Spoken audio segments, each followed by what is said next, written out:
but the league isn't missing.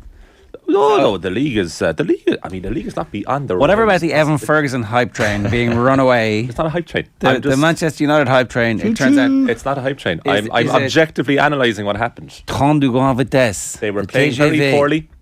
The manager rectified that with substitutions. Now leaving Salford. They were far better. Teams get giddy at Old Trafford apparently. Heading for Mars. Yeah. That's where we're headed. If you actually did look at that 98-99 season. Well, I'm just trying to look it up. I'm trying to look up the league, what the biggest... I think were they 11 points behind at some stage? Because they're 11 points behind after Arsenal last night. Well, they were 12 points behind in 1995-96. Yeah, but this is not 95-96. That was Newcastle. That was different. Yes, but that was just an example at the top of my head as you've thrown that to me because I haven't looked. However... I think that season that United won the league with only 79 points, it was something very low. Yeah, you're right. I mean, that was United were poor for large stretches of that season. The 95, the 99 season. Yeah. I think it says here Aston Villa were ahead at one point. So I mean, come on, it wasn't that serious league table.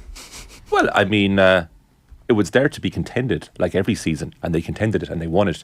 And I feel that this side is doing the same thing. What about Wout Weghorst? What about the big man? He played well. He played very well. Yeah, no goal again, but. Or is Ger questioned very well this morning in the he didn't before? He didn't play very well. I think he played very well. He's grand. He's not as shit as everybody thought he was going to be, and that's like a relatively important victory, a minor victory for the whole thing here. Like heavily involved in a non-scoring striker is not really a great thing to have. Do you know what an issue is though? United don't get balls into the box. Do you know that those defenders last night, like Dalot, Malacia. And that's one thing I would say about Garnacho and Anthony maybe as well, to their detriment, is they don't get enough quality balls out of the box. You're speaking of that 99 team, Colm, like Beckham and Giggs were just whipping balls onto a sixpence into the box constantly for strikers to finish it off. Sheringham scored like 5 goals that season, but a big one was 5. The big one. He scored very few goals that season. Very few. FA Cup final and Champions League final though. Shane, you were about 3, so like, you know, we definitely do take your view of the 98-99 season. That's a bit like... That's one of my first memories. Sure, you were castigating a striker who doesn't score goals. And then I thought to myself, Dennis Bergkamp, how many did he score? The most goals that Dennis Bergkamp scored in a season in the Premier League for Arsenal was 16. Are you comparing Wout Weghorst to Dennis Bergkamp? I'm just saying there are ways to be impactful in a positive way as a striker. What strain of madness is I it? am not. That you are... Yeah, you're in trouble now, Colm. I'm not backing you on this one, unfortunately. It's not a direct comparison. It is a direct comparison. I'm leaving room for nuance. Not everything is okay, so sensational. Weghorst is grand. I'm not being... You're the one who said it was really good. Like really good. He's a short-term solution. His attitude is brilliant. His attitude is brilliant. I am not for one moment saying he's in the league of Bergkamp. I mean, Bergkamp is the ultimate example. You literally just compared him to Bergkamp. I said an example. You were searching do you went, do you know who's as good as Bergkamp? One of the best... One of the best ever signings. Absolutely. Do you know who's as good as Bergkamp? Didn't score many goals, but he was hugely important to Arsenal. Sorry, I don't know how we get ourselves into these problems. Evan Ferguson's as good as Bergkamp, isn't he? No, a bit of nuance, please. Can we just have a football debate? Without turning on each other. Yeah. Can we just talk about the game? Okay, Weghorst is grand, right? He is grand. There's loads of other really good things that are happening at Manchester United at the moment that you should be focused on. The notion, like he's literally just a stopgap, and correct. More than likely he'll be gone in the summer. Harry Kane will be in, and he'll find his level at some team that is competing either in that gelatinous gloop between maybe might qualify for the Europa League or might get relegated. That's where Wout Weghorst is, and he's been elevated by the play of some much better players at the moment. The team is irresistible in terms of their confidence because they've now got something to back up all of the stuff that the manager's been telling them from start to finish. But you can't be telling me Wout Weghorst is Dennis Bergkamp or is good. I didn't. He's grand. I was using an example of a striker who was very good, who didn't score many goals. Sure, you might remember it was only a few weeks ago I said to yourself and Clive Allen, I'm not sure about Weghorst at Manchester United. It doesn't seem to work. I said that myself, and that's what I'm saying. You're eating humble pie for breakfast. Very well last night. It's what's funny is perception is everything. 3 years ago, Manchester United signed a very similar player in a very similar type of role, and that was Odi Ighalo. Oh yeah, remember that in the January transfer window, and it was seen as panic by the club. And it's funny because it was the same time in the window that Eric Ten Hag signed Weghorst, and that was kind of seen as well as an additional option. Perception is everything because he bought himself the time to actually be perceived better. If a manager, than Solskjaer was. He's created enough. United fans trust him. So Weghorst comes in, and United fans are like, you know what? I'm going to believe what you're doing here. Apparently, he said after the match last night, he spoke to Harry Maguire recently and showed him a few videos as to how to be even better in possession. So I love this idea of Ten Hag sitting down with Harry and going, Harry, see this? This is how you actually play football. So yeah, he's. It was notable that they didn't play very well in the first half and Maguire started. Yeah, and things kind of they had to take on the cavalry, didn't they? No, ultimately it was Garnacho who did the business, and Pastor Fred, the main man, the man who is going to be a cult hero at Old Trafford. There is I have a jersey at home with Kanchelskis on the back. Kids will have jerseys in 20, 30 years with Fred 17 in the back. You've heard it here, 100% cult hero. Like Fred's ridiculous. Comes off the bench, nods his head in the sideline. Yeah, chews his gum. He knows what he's going to do, and he's like a little Rottweiler. Tonight called him a mosquito last week. He said that's his job. He will literally just swarm around people. And I think he's been buoyed by the addition of Casemiro. For sure. In every sense of the word, I think Casemiro he seems to have lifted his confidence. I feel like Casemiro's in his ear telling him, you're a good player, you're a very good player. I think that's what he needs. When he arrived, wasn't he actually more of a forward line midfielder, an 8 as opposed to a 6, and then they turned him into a second 6 alongside mediocrity. So look, it was a mediocre signing at too high a price at the time for a player they didn't know what to do with, who they've now got a manager who's come in and said, okay, you're going to do this for me, and that's all you're going to do for me, and then suddenly with good quality direction. We're missing the fact that Arsenal are top of the table. Yeah. That they were absolutely rampant last night in one of those tricky fixtures against a Sean Dyche side. Arsenal don't like it open. They're going to be able to manufacture some chances from set pieces. It didn't happen. The Arsenal blip is officially over. They're in excellent form at the moment. And that's the main story coming out of last night. Just because you two watched Man United and are like, this is Fergie time. Yes, we're back. The real story is that Arsenal are not going to do an Aston Villa or whoever else was. I can't even remember who else was at the top of the table in 98-99. Where Arsenal competing for that league title? It was a back and forth between Arsenal and United. Well, the reason we started with United because it was televised. These games, it's hard to watch these Premier League games. You started because you're biased in favour of Manchester United, and if we could do 2.5 hours of Manchester United coverage every day, you would do it. Well, I suggest you look at the live comments and see where the interest is now. Some of that might be sarcastic interest, and I'm sure it is.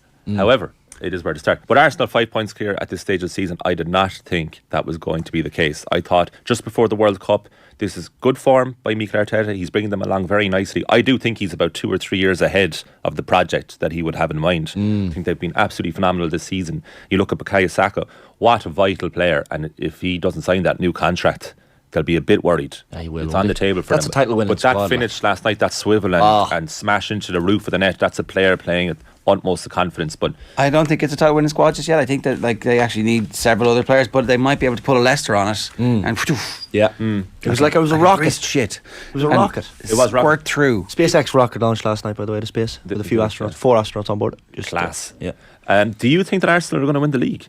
Is that the first time they've had astronauts on board? No, they've done it before. So Elon Musk he's sending them up there, getting a lot of money for it as well. Could he make the old Twitter work? Can he multitask there? I've had to mute Elon per Elon because I don't follow him anymore. Would it be alright if maybe we could get the old Twitter back working? Give us the old one back, please, Elon. If you're listening, if you're watching this morning, I'm sure he is. Well, don't worry, someone will report you. Yeah, exactly. His could be on his timeline.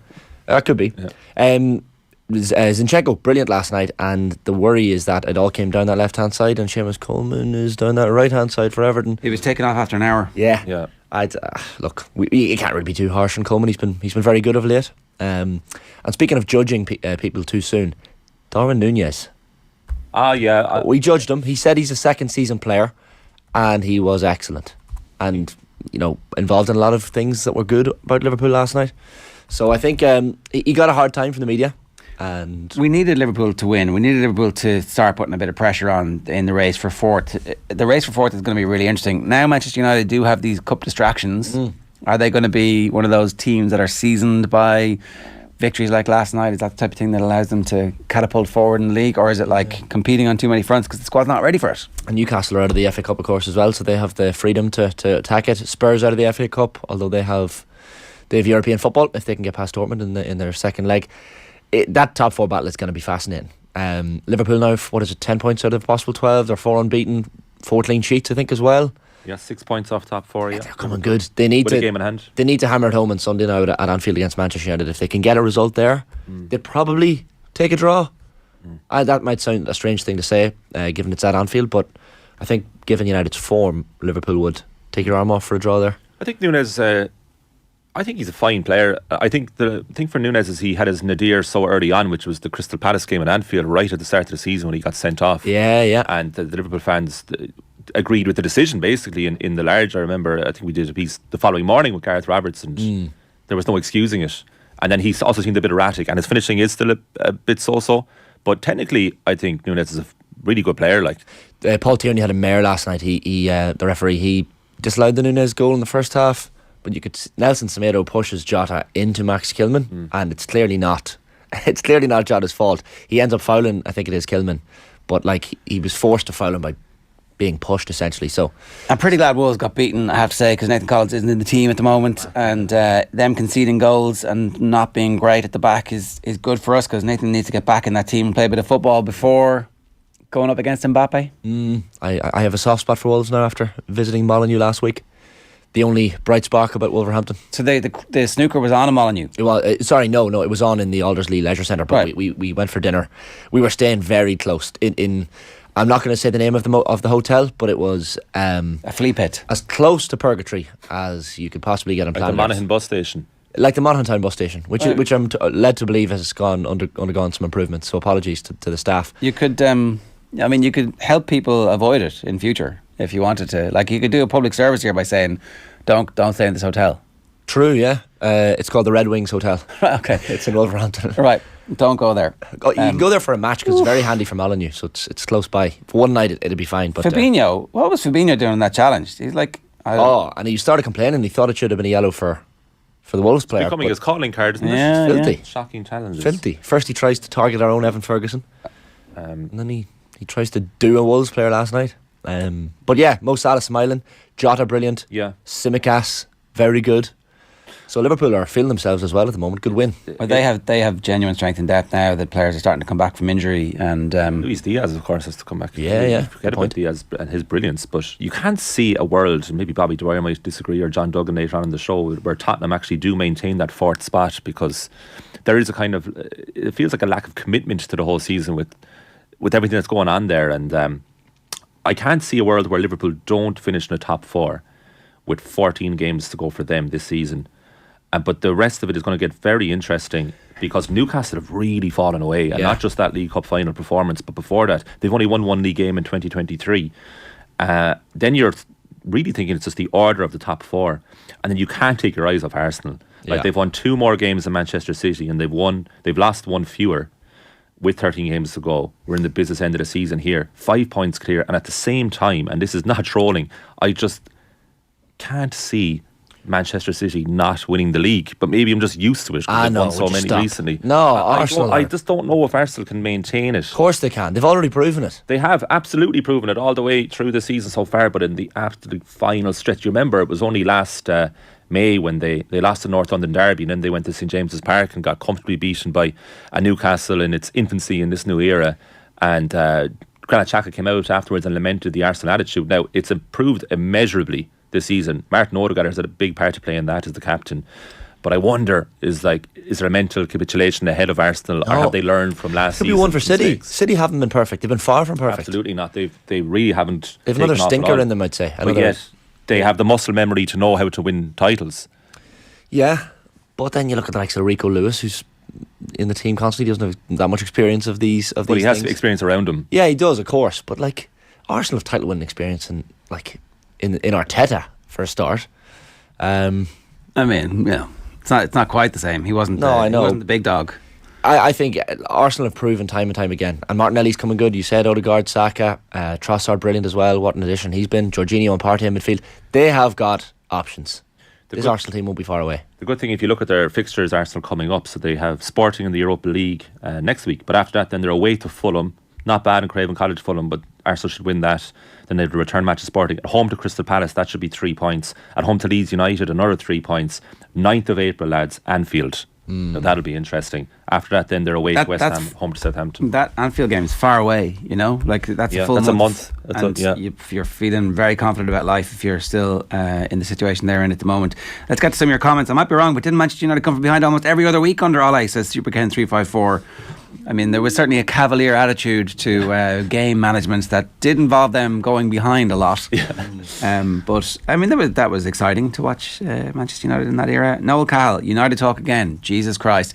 But that's your comment every day, Noel. Yeah, come on. They did play last night, so while I generally agree with you about the two lads and their bandwagon, boy, you cried wolf, Noel. Come on, you can't do it every day. Someone turned Colin's mic off, says Cormac Massali.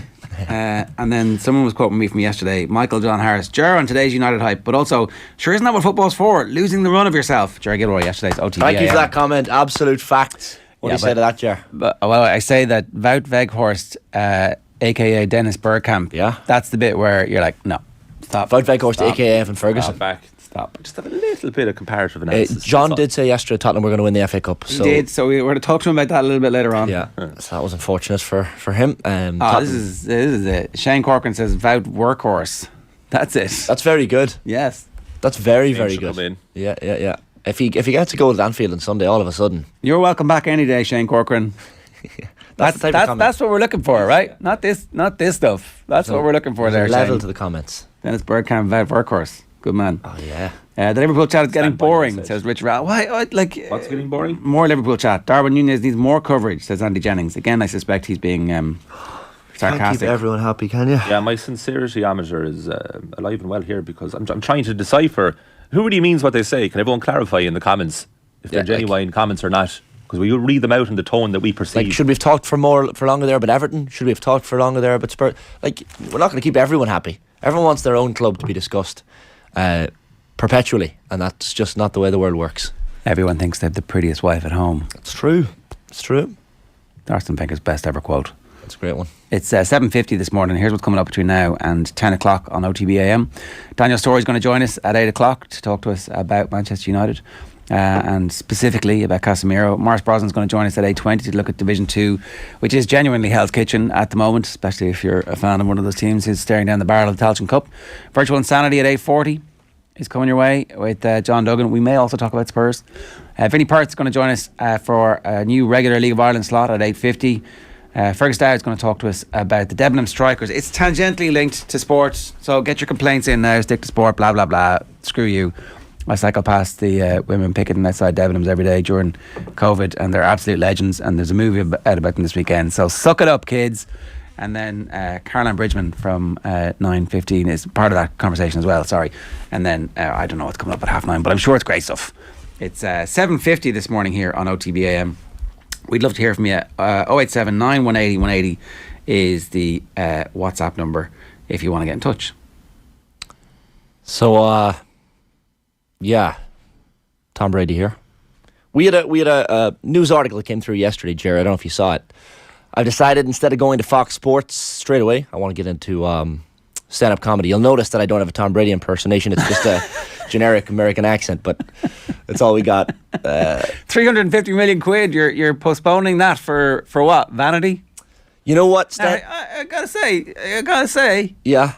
You've been a fairly funny character on social media. Whoever is writing your gags is a good gag writer. Well, stand-up's the toughest gig in the world, Ger. I mean, I've played in Super Bowls, but you're proving that. Standing, yeah. Do you want to hear some jokes? So what I've basically done is prepare a few. We've got the fans already here, but I've prepared a few jokes, and you guys can let me know. Continue in the stand-up genre or just cut it off. What did the football coach say to the vending machine? I don't know. Give me my quarterback. Hey. What's the Chicago Bears quarterback's? Thank you. What's the Chicago Bears quarterback's favorite pastry? Turnovers. Anyone watching The Last of Us on HBO? No. Yeah, it stars Pedro Pascal and an up-and-coming actress. I can't remember her second name, though. She's some Bella chick. Get it? Hey. Bill Bella chick. Okay. Speaking of Bills, I bet Buffalo were glad I retired. Those guys saw more L's against me than you'd see on a car at a driving test centre, am I right? Do they have L's in America on the learner plates? I don't think. Who knows, Ger? Speaking of buffaloes, they have a pretty good relationship with gazelles in the African plains. They get on better with gazelles than I do, that's for sure. Hey. Because divorce. The bit where you explain the joke is the best. Ger, I'm not experienced at this, so you guys can let me know if you want me to keep going. Thank you. Why did the American football chicken cross the road? To get to the winning side. Am I right? As many people will know, I was raised a Catholic. My favourite prayer? The Hail Mary, of course. Thank you. How much more of this? There's only 4 more jokes to go, Ger. Yay, okay, 4 downs to go. 4 downs to go. 4th and 10. This one takes a bit of work, but still, stick with me. Now that I'm retired, I think I'll go to some plays on Broadway. There have been so many great American playwrights, Tennessee Williams, Arthur Miller. Makes me proud when I think of the Stars and Stripes. You could say there's a flag on the play. Okay. I had to do a broadcasting course before getting my big money job with Fox Sports, but the marketer only gave me 39%, so I failed. That's what I call pass interference. Hopefully they don't give me the sack. Am I right? I really fumbled that one, huh? Finally, I wanted to go for like 12 jokes for this stand-up debut to represent the number I famously wore on my jersey for years, but they just said go with half that many. Pick 6. Hey, boom. And on that note, Star Wipe, and we're done. Thank you. So you expect Tom Brady to be a success there? You can come out of character now? You can pull the hood down. Yeah. Thank you. Yeah. It was best of luck to him. I wish him all the best in the world. I think so. The story breaks that he's suspending his $350 million contract with Fox to become a stand-up comedian. That's the headline, and everybody's like, "What? Yeah, what an attention seeker." Or sorry, they were like, "Oh, that's very brave," and then it's not true at all, is it? Apparently, he just wants to do a Netflix comedy roast, which is not suspending your contract with Fox at all. It's like doing another gig while you've got one other gig that a rival broadcaster has paid you. So I don't know. Let's wait and see. Because I think if he did stand-up comedy, it would go pretty much as well as it's just gone there now.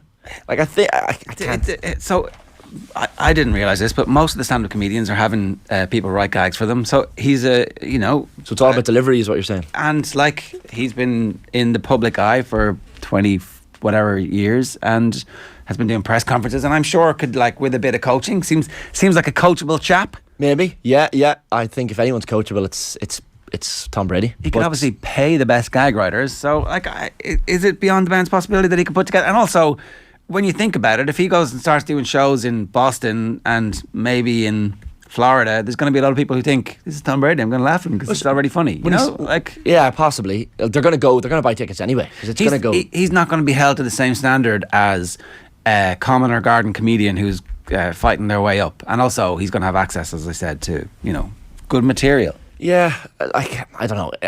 Like when you say Netflix comedy roast, does he want to have celebrities on that he roasts? Or does he want to sit there and be roasted? I don't know. Presumably it's a series where he does both and makes money either way. The first one's obviously a roast on him because that's what you would do, and then you establish the precedent, and then everybody feels like, well, if Tom Brady's taking the piss out of his divorce, then I'm going to have like, and it's a... There will be a few Giselle jokes thrown in there, you'd imagine. If anyone has any better Tom Brady style jokes, or if Tom himself is watching this morning and wants to dial in and give us a taste. He'll see it, Shane. He'll see it. Yeah. We'll tag you, TB12. Right. News comes through that Kieran Marmion is no longer going to be part of the Connacht setup. We don't actually know where he's going yet, Cameron, do we? Oh, we do. Good morning. Where's he going? He's going to Bristol. All right. Yeah. So, news came through yesterday, and I think a lot of Connacht fans felt this was coming when they were announcing all these contract extensions for different players. You saw the likes of Gavin Thornbury, Dennis Buckley, Caelan Blade, Niall Murray, Dave Heffernan, John Porch. There's a name there that's missing, and it's Kieran Marmion. And we thought, okay, I don't like where this is going. Surely Kieran would sign on at this point if he was staying. And then the news came through that he was leaving yesterday after 11 seasons with the province. And then the news subsequently came through that he's joining Pat Lam at Bristol Bears. So yet another player from Connacht going over to join Pat, and obviously former Connacht captain John Muldoon, who's in the coaching setup there. Disappointing, obviously, because he's been such a servant to the province, but such is life. Well, he's 31, so presumably you're like, you go off and you make your bank, Kieran. Yeah, I don't think anyone begrudges him going over and kind of seeing out the rest of his career if that's what he wants. At Bristol, he's probably got as much out of the Connacht experience as he wanted. He was part of the 2016 Pro 12 winning side. He picked up 28 caps for Ireland during his time with Connacht. So, Yeah. Hopefully he can ride off into the sunset with Bristol, who are putting together a really strong team for next year, it looks like. But, he's been fantastic, really great off the bench. I think he's been overtaken by Caelan Blade this year. So just explain that for anybody who isn't watching week in, week out. He isn't first choice anymore. No, he's mainly coming off the bench now. Not a bad bench player to have at this stage of his career, though, as well. Not at all, no. Like, you look back at the early highlight reels, I was watching them last night, and you just type in Kieran Marmion, and a lot of them are tries against Leinster, which is quite funny. He really was a thorn in the side of the Leinster team back when they used to get really pissed off. The Connacht would turn up for these games and really blow them away when they come down to the sports ground. But that kind of pace, those sniping runs, kind of filtered out of his game recently, and he's got plenty of experience. He can control the tempo of games just as well as he used to be able to. But I think that pace has gone a little bit out of his game now at this stage, and Caelan Blade just offers a little bit more from the off for Connacht. So it doesn't really surprise me that he's been a replacement more than he hasn't been recently. But obviously devastating news for Connacht. I mean, Jack Carty, he really, really was a great partnership with him and Kieran Marmion. So yeah, lots of luck to him. 224 appearances so far for Connacht. Let's hope he can kind of finish it off. They're into 8th at the moment in the URC, so hopefully he can sign off by getting us into Champions Cup next year. He was one of the first sports people I ever interviewed in college, Kieran Marmion. It was over the phone, but you look at his career, like the career he's had, even the caps with Ireland, and starting that New Zealand test, first time we beat them at home. He's had an extraordinary, I'm not saying he's finished by any stretch, but he's had a really, really good career. Oh, brilliant career. I remember distinctly there's a game they play against Australia in 2016. We just about get over the line in one of those games in like the mid-10s where we were just beating Australia and they were class games. But I think he came on at half-time and played for a good bit on the wing and put in a really good defensive set. So he's one of those players who's just incredibly versatile and is happy to take whatever brief you can throw at him and say, look, I'll do what needs to be done here. So lots of luck to Marmo. He's got I love that. He's got a, yeah. That's like Harry Maguire calling Garnacho Garns last night after the match. I was about to say, because Marmo is a very Irish rugby nickname. If he was, because he was born in England and went to school there, he'd be Marms, surely. Marms. Oh, so Marmo for Ireland, but Marms if you're English. I think it's O for here, S Marms. for over there, yeah. So I prefer the O, to be honest. It's a little bit more of a lilt than Marms. Marms kind of sounds quite a Dublin like, thing, the O, isn't it? Anto, Deco. Yeah, but Marmy kind of sounds like an adjective to describe someone who's, I don't know, sickly. Okay. I'm just going to step in here. An adult in the middle. Good stuff, yeah. Thank you. A cult hero with the Connacht fans, basically. For sure, absolutely. And we'll miss him, but hopefully we can help him finish his Connacht career on a high. Best of luck, Marms. OTB AM with Gillette Labs. Get the ultimate shave or your money back. Neon Night Edition available now. It's bang on 8 o'clock this morning. Still to come, Vinny Perth, Virtual Insanity, and we'll be talking about the Debenhams strikers. Maurice Brosnan is going to talk us through the Division Two farrago as it is at the moment. But up next, Daniel Storey is going to talk to us about last night's football and particularly about the importance of Casemiro. During the ads, you're going to hear from the latest episode of Koi Gig, where Emma Byrne told Kathleen and Karen Duggan about attending the FIFA Awards earlier this week. The Koi Gig pod on OTB is in association with Cadbury FC, official snack partner to the Republic of Ireland women's national team. Listen to OTB AM live every weekday morning from 7:30 on your smart speaker. Just ask Alexa to play OTB Sports Radio. OTB GAA. Scale has opened a war, definitely, with the football pod. Where are your power rankings now? Tommy, I welcome you back to the show in anticipation of the Royal Rumble that's coming our way. Hurling pod versus football pod. Will, you're a coward. I had to go off and leave my pancakes on the pan. This is awkward. What are you doing? Subscribe to the OTB GAA podcast feed wherever you get your podcasts. You know, it was a surprise for me also because I got invited to the actual awards night, which was great. Had to go and buy a Guna, which is a bit of a pain in the neck, but I said, yes, I'll go. And as I was what a tough life. As I was checking into the hotel, one of the FIFA guys came over and he handed me a kit bag, and I was like, what's this for? And he was like, oh, we're playing a little game before the awards. So I was like, what? You probably thought it was a goodie bag, a few face creams.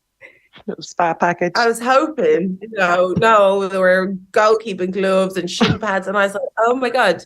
I've literally nothing with me. I had my dock boots with my football socks, basically. And no sports bra either. So I was wearing like a Wonder bra under my shirt. Thank God that all the goals were to my left and right. So no worries there. I didn't have to worry about anything coming straight at me. But yeah, actually, it was a lot of fun this time. Yeah. Because in Qatar, it was all a little bit serious in Qatar, and I felt under pressure, and I was getting absolutely like my head eaten off every 5 minutes. But this time was lovely, very nice environment, nice and relaxed. So yeah, that was good fun. We still want to know who was not fun and who was not cool. Come on. You know what? I have to give them a second chance. Okay. I have to give them a second chance. So is that because you want a second chance? Well, do you know what? If they were there last night, they might have gotten an earful off me. Cannot confirm nor deny. Luckily, they weren't there because, I was brave last night. Put it that way. The French martinis will do that to you, like. They stopped serving them to us. They actually said no, which was interesting. OTB AM with Gillette Labs. Get the ultimate shave or your money back. Neon Night Edition available now. And it's the Egyptian king, Mo Salah, who's done it. What a goal! It's the biggest game in English football. Marcus Rashford puts them back in front. And this Sunday, Liverpool take on Manchester United live and off the ball. You have to keep going, take the thing and go again, and that's what we'll do. You need personality, you need typical character in your squad to win in the end. Darwin Núñez, who snaps it home for Liverpool. Join Stephen Doyle and Kenny Cunningham for full live and exclusive radio commentary this Sunday from 4:30. Scintillating counter-attacking goal. Right, I'm delighted to say Daniel Storey is with us to talk to us about the situation at Manchester United specifically at the moment. Daniel, we are surrounded in this studio by Manchester United fans, and they're very happy with life at the moment. They're feeling like there's a bit of a throwback era going on. Basically, their belief, their contention is that they're back. Yeah, it's amazing how quickly this happens. I think for most of last season, and probably the season before that, I was kind of writing and arguing that super clubs like Manchester United don't need these kind of massive overhauls. They don't necessarily even need new owners, although I think we can all agree that would be a good thing. What they need is some old-fashioned competence and the bit between their teeth and probably the kind of finishing line in sight, however far away it is, that gives everyone a belief that they're moving in the right direction. And I think that's exactly what we're seeing. We're seeing it quicker than I imagined. I think quicker than probably everyone in that studio imagined. But when you get a massively successful, historically successful, rich club with good players and give them an able coach, it's amazing how quickly everything can look like it's fallen into place. I think it's difficult to... It's easy to overstate nights like last night and also a League Cup, but also in the wider context of everything that's gone before, it's also really important that they have a trophy early on that they can pin their hopes to and kind of go, okay, that's what the level of expectation should be. We saw the price of the tickets, and obviously Newcastle were feeding into that as well. But the slight hangover they had in the first half, being able to think their way through the second half last night and be clearly full value for the win, notwithstanding the Antonio misses, that's the type of thing that means everybody bounces into training, and it's a reservoir that they can call on for the rest of the season, isn't it? Yeah, success like that and results like that, I think, eventually become self-fulfilling, in that the next time Manchester United fall a goal behind, they will say, we've done this before, there's no reason to panic, this is not Brentford away, this is not Sociedad at home in the Champions League, this is it, this is our chance to prove things right. And the other thing that feeds into that is that when the squad is playing well, the competition for places just kind of looks extraordinarily better than it did last season. There was a game recently and you looked at the bench and you saw, well, Sancho was there, but he was there last season. Everyone on that bench that they used as game changers was already at Manchester United. They're not new this summer. And yet the squad looks better because they're in form, because they want to be part of that first team, and those in the first team want to stay there. So, yeah, they were probably slightly fortunate, I think, last night in the way that the game went, but you cannot doubt the kind of mentality monster element of forcing victory late on. Probably no coincidence, Daniel, that Casemiro comes off the bench at half-time last night and things start to take an upswing, even psychologically, for an opposition to see the likes of Casemiro with such vast experience coming off the bench must have an impact. You wrote a piece for iNews in the last number of days on Casemiro and the impact he's had at Old Trafford already. I think you said he's probably had the biggest culture change at the club since one Eric Cantona, and that turned out fairly well. So what is it about Casemiro so far at Old Trafford that's just working? So with Cantona, the thing was, it wasn't, and Ferguson said this when Cantona left, when he retired, he said it wasn't so much the impact on the pitch, although that was massive. It was that he taught Ferguson and Ferguson's fledgling players, the class of 92, the importance of practice, of repeated situation training, of fitness training, of drills, and that you could squeeze everything out of your ability. And if you look at that class of 92, that's exactly what they did. Neville, Beckham, Scholes, but they were not necessarily the most talented players, but they squeezed everything out. And that, they believe, was down to Cantona.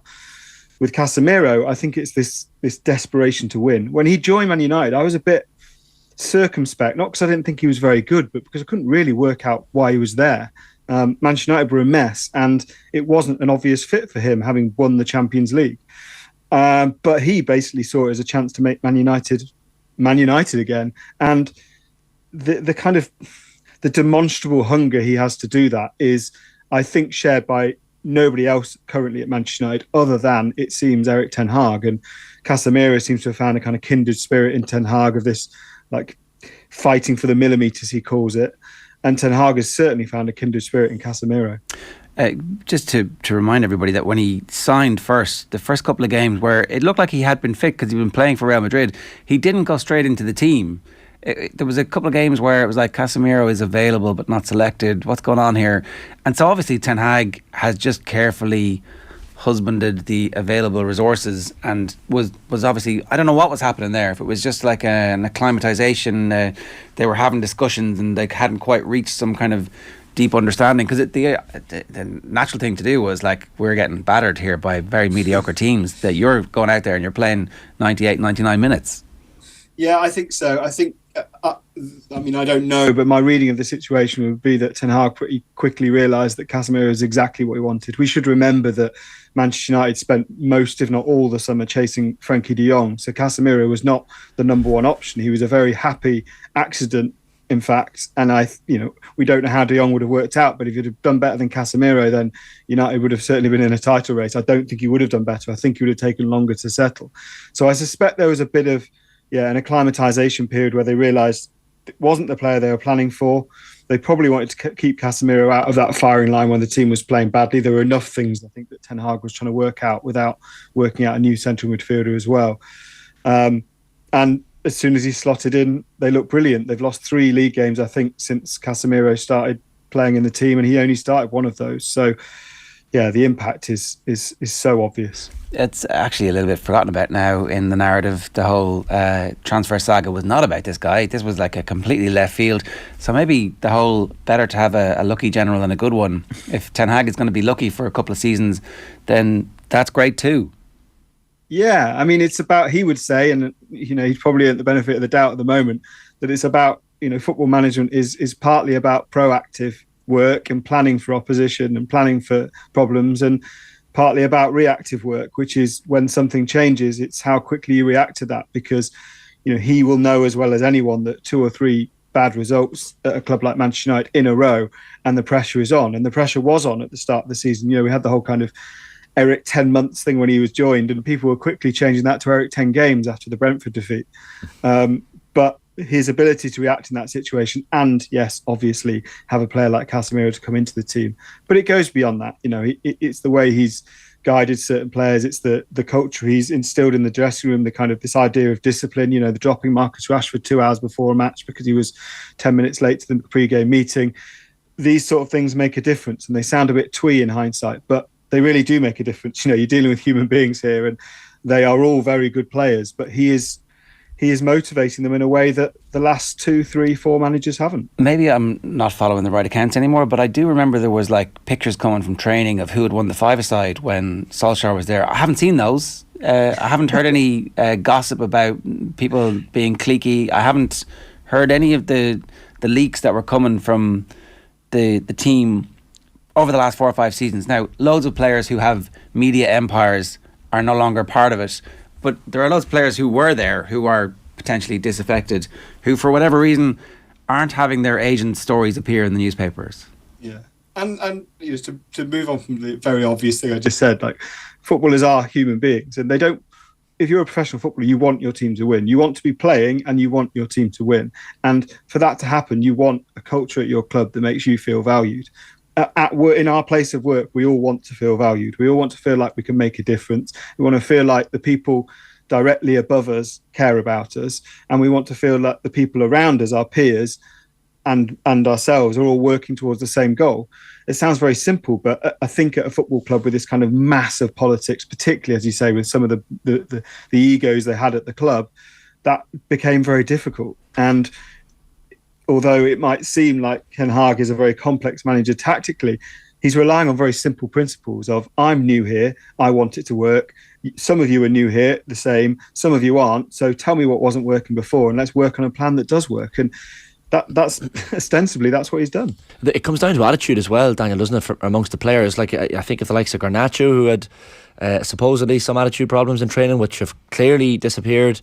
Fred comes on and does a job. You have Varane going over and kind of fist pumping the supporters at the end of every win. And Casemiro, I mean, you touched on it in your piece as well. He scores a goal in Wembley, and there's barely a glimmer of a smile on his face. Even after the full-time whistle, he's given out to Bruno Fernandes for not squaring the ball to Sancho.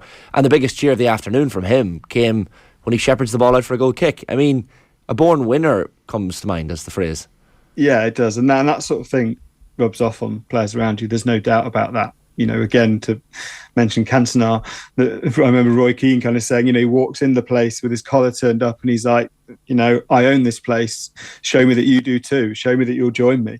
And Casemiro, I don't think is the type of personality off the pitch to demand that kind of, he's not a huge personality, but what he does is set an example like nobody else. And he also has the ultimate answer if anyone questions him, because if any player says, well, is this the right way, he can say, well, I've won 5 Champions League titles, mate, and that's more than the rest of this squad other than Raphael Varane have together. So maybe I am right, maybe my example is right. You mentioned Varane in terms of fist bumping as well. This stuff works. Getting the fans on side works. Getting the players around you works. And yeah, it sounds simple, and it looks more simple because Manchester United have a collection of very talented players and now a talented coach. But the same principles are true whether it's National League or Premier League or Champions League. If you get buy-in from supporters, buy-in from senior players, and bring the younger players with you, it can look very exciting very quickly. Nice handy follow-up fixture at Anfield on Sunday, of course. Is there a possibility that they can crowbar their way into the title race? Yeah, I'm going. I can't wait because... Well, I got tricked into thinking that Liverpool might be back, and then I went to the Real Madrid home game and got very quickly tricked back out of that. Liverpool have since kept clean sheets, but it does feel now that when a high-class, in-form opponent comes along, they have weaknesses that are very easy to spot, and that is Ten Hag's mantra, basically, spotting opposition weaknesses and playing on them. I think they will probably win, and I think they'll probably delight in winning, and I don't think they are in a title race at the moment, but maybe that's the perfect scenario because they're certainly in the other 3 competitions they're fighting for. And if you end up kind of sleepwalking into a title race by just knocking through wins and other people slipping up, all the better. That is the best way to enter a title race if you've not been fancied. Reduce the pressure by just kind of sitting under the surface and letting 2 teams above you do what they do and then kind of coming through. I think they're probably too late because of that early start of the season, but that doesn't mean we should give anything other than a kind of positive inflection to this. What's your feeling about where City are at the moment? Because so we see a very, very competent, ruthless performance from Arsenal last night. We can talk about them in a minute, but if Manchester United are to get back in the title race, they obviously do need to make up the 6-point odds on City. Is that like, are City about to reel off 15 games and we'll all go, there they are? It doesn't feel that way for whatever reason. No, I've been saying that for about 3 months, and it feels like we're running out of 15-game streaks now. So, yeah, they are. I can't really work them out. My kind of hypothesis is that the top three from last season, in what was an exhaustive season, going into an exhaustive this season with obviously the World Cup in the middle, were Liverpool, Chelsea and Manchester City. And two of those clubs have fallen off really badly, and one of them has fallen off slightly. And I think the reason that City have only fallen off slightly is because A, the manager, and B, the form they had from last season and the squad they have has kind of taken them through those pronounced dips. But it isn't the same City. They're trying to do different things in midfield. They're trying to do different things with the fullbacks. You know, Cancelo's left, Rico Lewis has come in. They're trying to acclimatise Erling Haaland and change the way they attack. So they aren't the same City. If Arsenal are not going to get a better chance to win the league, I don't think this season is probably the best way to put it, because next year I'm sure they will be back to their imperious best. And they aren't quite there at the moment. They aren't going to do the 12 wins in a row. I don't believe that anymore, because they've just dropped too many silly points. You know, Brentford at home, Forest away. It's very un-City-like. So it is Arsenal's to lose, I think, without creating that undue pressure on them that they haven't bottled a title race if they don't win it. Is there the argument, we were kind of talking about it this morning, Daniel, that Arsenal just don't have that title-winning experience in the squad? Because everyone's been saying that the blip is just around the corner for Arsenal, but so far they've been brilliant. I think there comes a point when title-winning experience will be key, and we are probably about to find out how much the difference off the pitch signing Gabriel Jesus and Alexander Zinchenko will make as title winners. But Arsenal are almost flipping that narrative on their head at the moment. They're kind of, because they've got the youngest team in the Premier League, and they've got one of the most inexperienced managers in terms of title races that I can remember in Premier League history. They're almost doing this on the fly, but managing to convert that into a positive. It's not that they lack the experience, it's that they lack the kind of inbuilt pressure or the fear that comes with being in title races and not having won them before.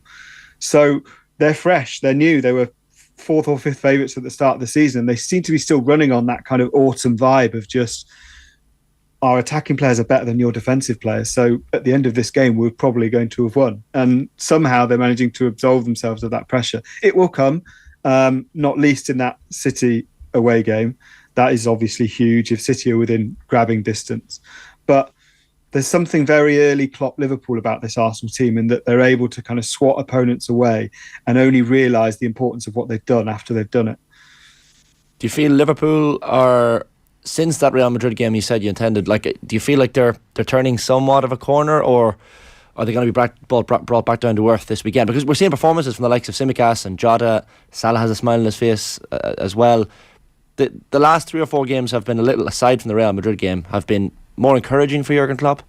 Yeah, I think it's probably now as simple as they are in a mind frame and in a place with the midfield where they will be beaten by the highest class opponents, but they still have enough drive under Klopp, because he clearly still has the love from the squad, and they still have enough talent, particularly in attacking areas and in central defence, if they can get a partnership that stays together, where they should beat most teams in the Premier League. I'm not sure if that most teams includes Manchester United at home. That's what makes it a fascinating game for me. But yeah, they have enough to beat teams like Wolves at home. They had enough to beat Newcastle because they had 20 minutes where everyone performed their peak and their opponent completely fell apart. They will still be able to do that, Liverpool. They're good enough. I just don't think they're good enough to, famous last words, I don't think they're quite going to have enough to push for that top 4.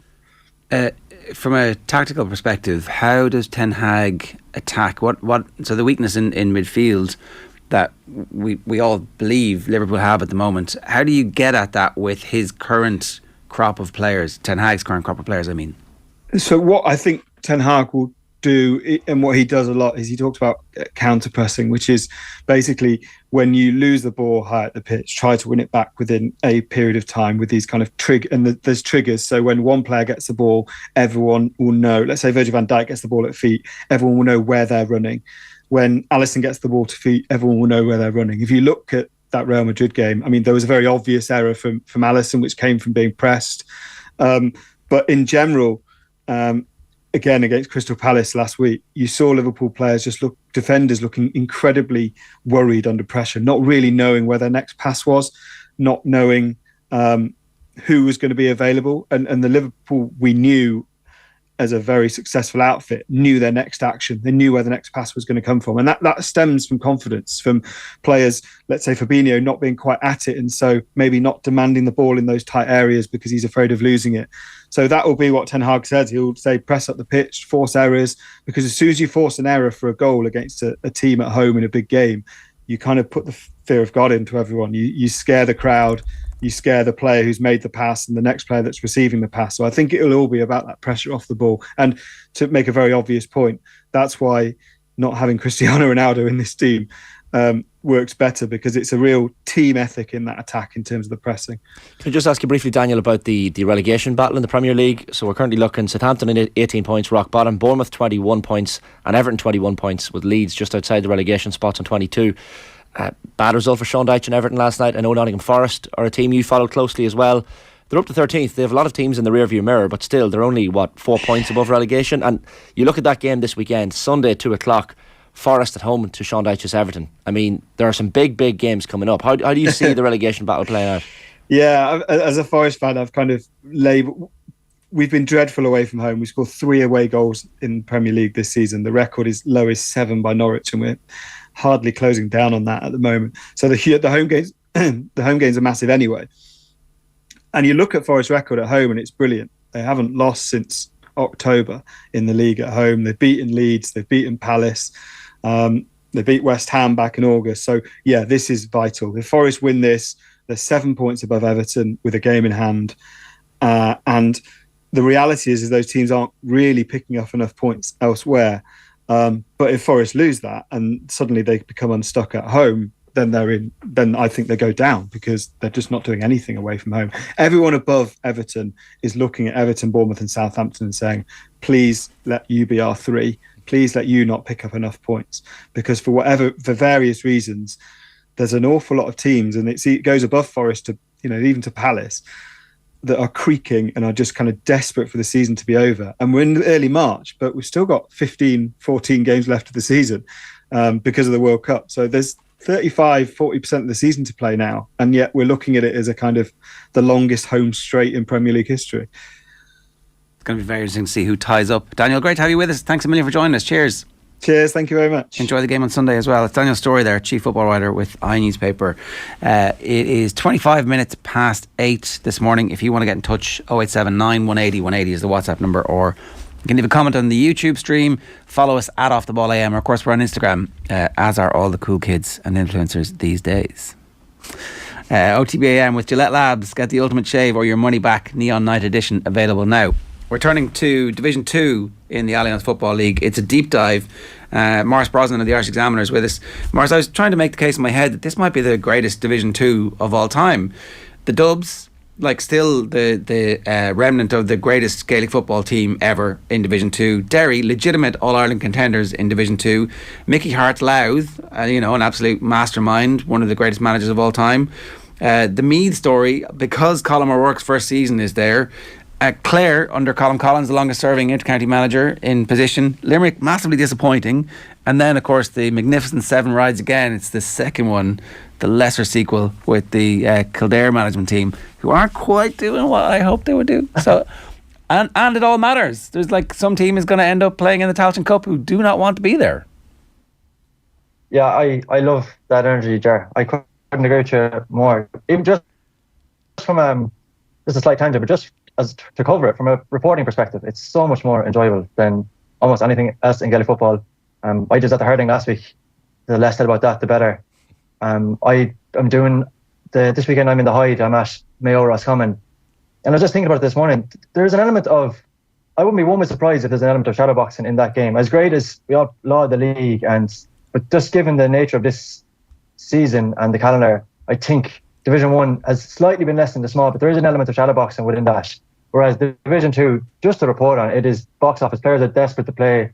Sidelines are getting panicky. There's you know, the games I've been at are absolutely full-blooded. The crowd are totally enthralled by it. It is, without a shadow of doubt, the best competition in the GAA. I could not agree with you more. I left out the Red Storm Rising of James O'Donoghue's Cork. How the hell did I forget that? And actually, I'm looking at the fixtures.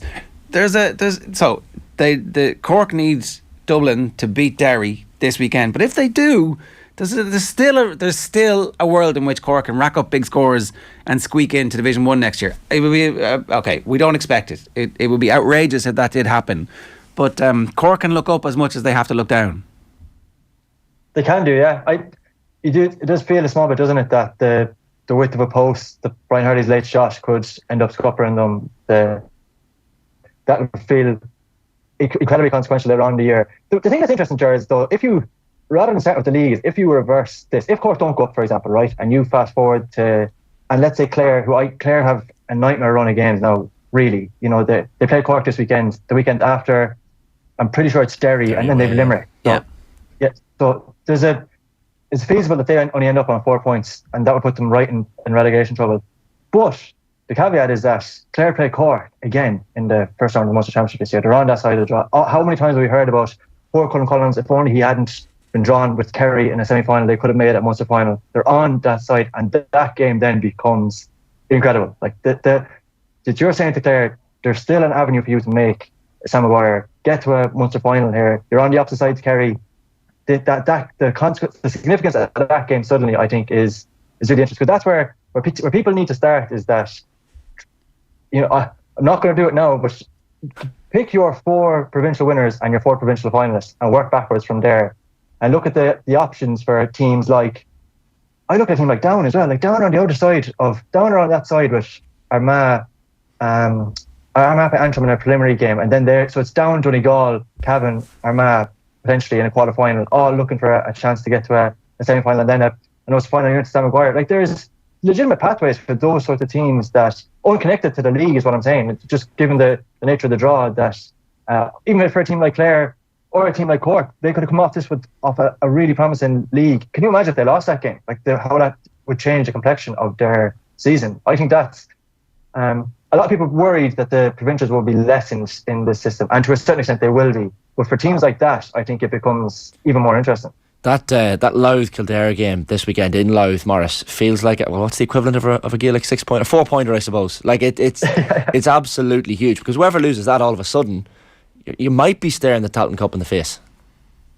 Absolutely, yeah.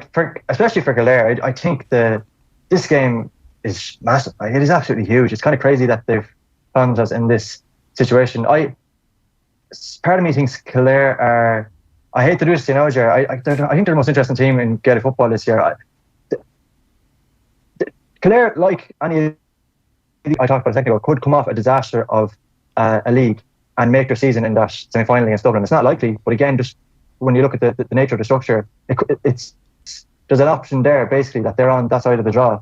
I actually think Louth, when I was doing this exercise this morning, I think Louth are an outside bet to get to a Leinster final this year. I think the path is right there for them. When you can take into consideration that they're on the same side as Westmeath, who are already guaranteed their spot in a Sam Maguire. So how much is their need? A relatively new-looking Meath, who they've already beaten. There's absolutely an option that Louth could end up in a Leinster final. So regardless of how this game goes at the weekend, we could still see Louth in a Sam Maguire as well. But I think it's more pressing for Kildare, given the fact they're on the same side as Dublin, given the scale of negativity around that team. I think this weekend it does feel a bit make or break. The scale of negativity is coming off record-breaking defeats. That's the issue. We were looking back at the stats over the last while, and Kildare have had 10-point or more defeats in Newbridge, very rarely in their entire history, but 2 in the league, 4 times. 2 of them have happened in this season, and it's like, it's this is not great. Newbridge has become a disaster for them, and they can't seem to get their best players playing the way we know they can. It's almost like their training is totally out of kilter with where they are supposed to be, and maybe they've decided that their eggs are going in the Leinster Championship basket this year. But it's a really risky high wire act. It is, and I don't see evidence of that. I've seen every single Kildare game. I actually covered their game in Clare in Cusack Park as well, and I don't see. I tend to agree with some of the conversation around Kildare in terms of the criticism of, I'm sure you've heard it too, Ger, there's no game plan, there's no structure, the players don't necessarily know what they're doing, they're taking pot shots and they're reliant on individuals to drag them over games. And I disagree. Like, I see lots of evidence of a game plan. If anybody watched the game at the weekend, Michael Murphy was on co-commentary and he mentioned at the very start, Kildare are doing something different to what a lot of teams do against Derry. They're not attacking with 15 players. They're leaving Mick O'Grady and Owen Doyle back on the 45 because they're conscious of getting caught on the counter. That actually reminded me of anybody listening to the football pod this week. That was a point that James made as well, that you kind of need to leave two back for fear against teams like that because they break so quickly for fear of being caught that way. So now, whether you agree with it or not, that's structure. I think the problem, Kildare's greatest problem is their attack, and because they're coughing up these turnovers, they're taking shots from really difficult angles, and then they're getting caught with these high turnovers on the other side. That's killing them. But I don't think I actually do. I see a plan. I see the realms of a plan there. There's a structure there. So then you flip that and see if their problem isn't necessarily their structure. Is there a psychological thing? Like the extent to which after Sheeran got burned for that first goal at the weekend was. We're just gonna interrupt you there. Sorry, Maurice. The line is deteriorated to a point now where it's too tricky. So we'll just dial you back and we get to it. Those stats, right? Last Sunday, Kildare equalled their second biggest home NFL defeat of all time. 1976, Cork beat them 5-9 to 6 points. Also, that 76 team beaten by Kerry 3-10 to 5 points, and then Derry 2-15 to 7 points last week. And look, a lot of people saying afterwards, Kildare goalkeeper could have been man of the match because it should have been 6. Yeah. Donald made a lot of good saves. Wasn't enough. Under Mick O'Dwyer, when Mick came in first in the early 90s, the team battened down the hatches and became super defensive to set up a defensive structure and became a hand passing side. And were trying to win games 7-6, and they didn't score a goal in the 91-92 season for 7 games. They've now gone 7 games without scoring a goal again, and they'll break that record if they don't score a goal against Louth on Sunday. And as I said, they've suffered 7 10+ defeats in Newbridge. If you're not raising green flags in the league, you're going one direction. 7 10+ defeats in Newbridge. We think this is in history ever, to the dawn of time, back to the dinosaurs, and 2 of them have come in their last 2 games, 10+ point defeats. So Maurice is back. I think hopefully you're able to hear us a bit better. You were making the point that there is a structure. There's the bones of a structure there, and it's identifiable if you do the analysis. But is it a psychological issue? Is the question. And I think that's the key question from Kildare's perspective, because I just think the way that game slid away from them. I don't, and it's very hard to put your finger on. They conceded an early goal against Dublin first game in the league, and it didn't seem to knock a stride out of them. It didn't seem to rattle Kildare. Whereas, definitely the difference after they conceded the first goal against Derry, it was almost as if they knew if we let this team build up a lead, there's absolutely no hope for us to come back, and it just descended drastically from there. Whether or not that's associated with Newbridge, I don't know, Ger, but I do think that there is a plan. There is. I see evidence of a plan. I saw that in Clare. I kind of saw Clare coughing up that lead coming because you could see exactly what Clare were trying to do. The fact that they were willing to drop off the kick out in the first half, playing against the winds, and let Clare, who were an unbelievably well coached team but a running team, run the ball hard. And then suddenly in the second half, when you're playing into a breeze, they got a really good press on the kick out. So they knew what they were doing on the opposition's kick out. They knew what they were doing on their own kick out. They had a plan with their attack. They brought on Daniel Flynn that day as well. Kevin Flynn came on. They're able to kick from range, so they're kicking points. So I saw evidence of a plan there. I didn't see as much of it at the weekend. I think the way it descended is drastic, but I do think it's not as fundamental to say there's no structure or there's no style of play. There's something more than that. I know they've been working with a sports psychologist and they rate her very highly, and this is obviously going to be a long-term thing. Derry, it might be a bit of a false benchmark because they're complete wolf in sheep's clothing in Division Two. They're a Division One team. They're All-Ireland contenders, and they're much further down the line than Meath and Kildare. And if you think about last season, they were annihilated in the first 15 minutes against Dublin, and then they recovered from that to nearly knock Mayo out. And if they just had gotten over Mayo, I think the whole mood would have changed. But there is this kind of rump of Kildare supporters who are angry, who are just they feel entitled to be angry all the time at everything that's happening because the team won an under-20 All-Ireland, so therefore we should be All-Ireland champions already off the back of that. And it's fantasy. So it's going to take a long time. It's not. Here's the thing: if they win this game and they beat me, then all of a sudden it's been a solid, with some disaster in the middle, a Division Two campaign, and they're looking forward to Sam Maguire, irrespective of what happens, and they can plan for the 3 games in the round robin. And there's like the green shoots of recovery. But if they lose this game and they lose against me, suddenly they're a Division 3 team and they're playing Tailteann Cup football. And I would suspect a lot of the players might end up playing football in America in the summer. And do you associate the negativity around supporters with anything to do with their performances in Newbridge? I don't. You'd have to say, yeah, like the support in front of your home county is the thing that galvanises people.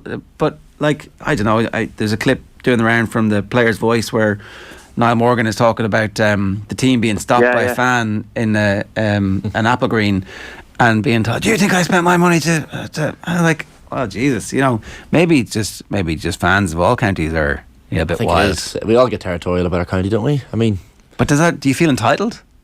Do you feel entitled to abuse the players? I don't. And is that separate from there's a loyal contingent of Kildare fans? I just to go back to the game in Ennis again for a second. In the first half of that game, there was an off-the-ball incident. Clare was running a back hard. The whole reason that flared up was because of an absolute roar from the far stand, and it was a very vocal roar. Referee had missed it, kind of continuously berating the linesman that he needed to do something about it. The Kildare fans there were convinced it was a red card. At the very end of that game, so Kildare, at one point they're 6 points down, they come back to win by 1, and they take kind of a moment in front of the stand with those supporters who travel across the country. A small cohort of supporters, but what it seemed like a very loyal supporters who would back them to the tilt. And the difference between that and the reason I asked that question, I find it interesting sometimes between that and fans who turn up at home, nearly kind of with the negativity in their hearts already as they arrive. But just to go back to something you said there a second ago about how players could end up in America, I think that this year it's probably gone under the radar slightly. If Kildare were to end up in the Tailteann Cup and if teams were to throw their hat at it, the damage that would do to the integrity of the competition, because it's a round robin this year. If you were to go back to last year, can you imagine if, and they're a totally different team now, I don't mean this is a slur or anything, can you imagine if Down were in a round robin group stage last year, how less enjoyable that competition would be to watch a team who clearly weren't committed to the competition play 3 games and get what would be fairly 3 one-sided results.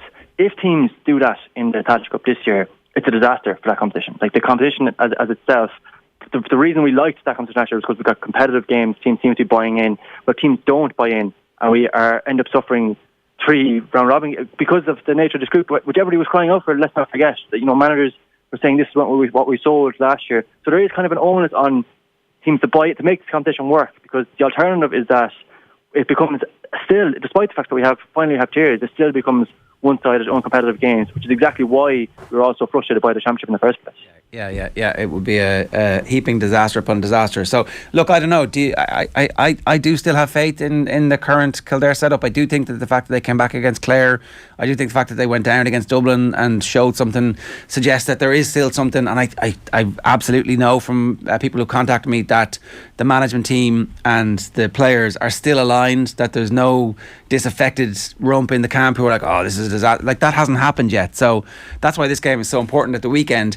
Kildare hockeyed Louth last year in the Leinster Championship, and I actually thought that Louth might give them a game. They're definitely going to give them a game this weekend, and they're going to give them their fill of it. What's going to happen? Yeah, I tend to agree with you. You can actually, beyond the cliched nature of this usual competition, you can actually put stock in the value of. I did a piece of Kevin Feely recently on his return from an Achilles injury, and what he did to go from that game at Edenstown in August to get back in January is remarkable. And it's beyond just doing the physical nature of it. A guy who has the knowledge because of his profession. There's something more than that. There's a kind of a drive. That's what I was trying to get at him when I sat down with him. Like, what is it that motivated you to continually do this, to put yourself to push these sort of boundaries to get back to play for Kildare? And he was adamant that the reason he did it is, despite the fact that he turned 30 a week after he tore his Achilles, the best is yet to come. And he did not mean that solely individually. He meant that collectively. Like he's adamant that he remembers 2010, the sensation around that semi-final, and that it is totally attainable for Kildare to get back to that level. to an element you can actually put stock in that a guy with that knowledge, of that value of character, believes in this team. I think there is something. I genuinely do think there is something in that. I know some people tend to roll their eyes at that sort of stuff. But no, I think you're right. I read the piece, Maurice. It was sensational, and I do think that anybody abusing the Kildare footballers needs to read that piece and think, well, I'm a bit of a clown for abusing this crowd, because look at the shit that they put themselves through to get to go and represent Kildare. And I don't know, it's very disappointing to read some of the stuff that I've been reading on social media. Particularly for a group of players who are not doing this for glory. Like, they're not doing it for. Anyway, look, I got sidetracked there, Maurice. Sorry. We're out of time. Give me a prediction for who's going to win that game. Kildare. Okay. The right answer. Good stuff, Maurice. Great to have you with us again. Thanks a million. Thanks, lads. It's Maurice Brosnan there from the Irish Examiner. And look, the Kevin Feely piece was absolutely sensational. I'm obviously biased, but you should dig it out. Worth the subscription alone. 8:43. It is John Duggan. Time for Virtual Insanity.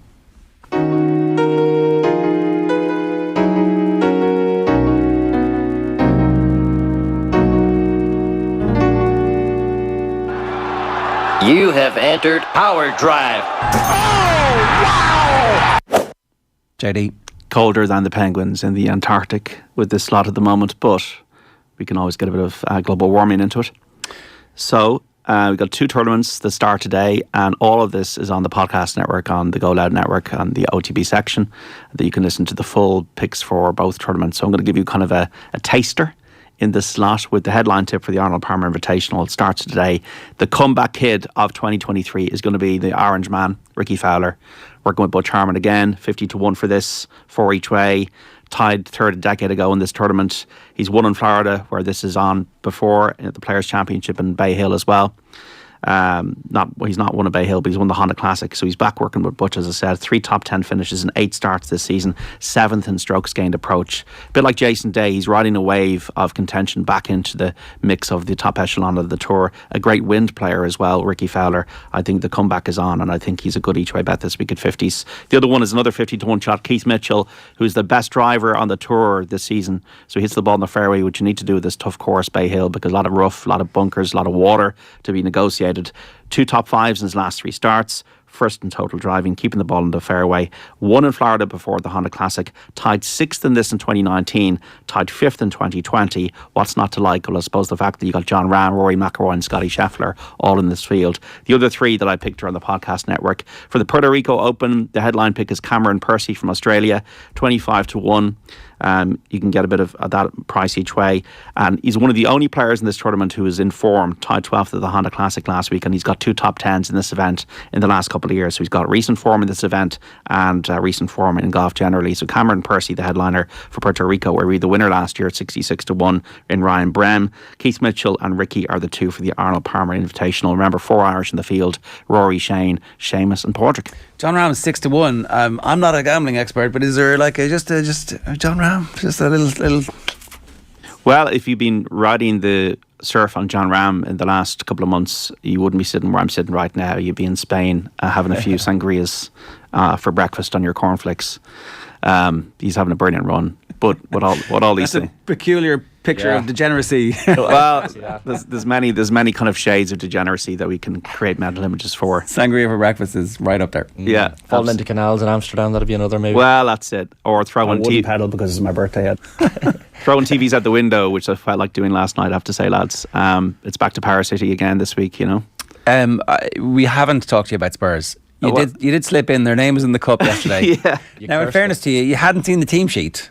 That is an absolute disgrace, what they did last night. It is just the 2 fingers to the supporters, the people who went up to Sheffield, and all of us here around the world and in Ireland and other countries. And Daniel Levy's been going on in his annual reports, his Uachtaráin report about winning trophies, important to win a trophy after 15 years since we won a League Cup. And you have the world-class player in the team on the bench for 65 minutes and the best defender, Christian Romero, on the bench for the whole game. It is just, you can't make any excuses for it. I wouldn't mind, but it wasn't Sheffield United's strongest team. There you go.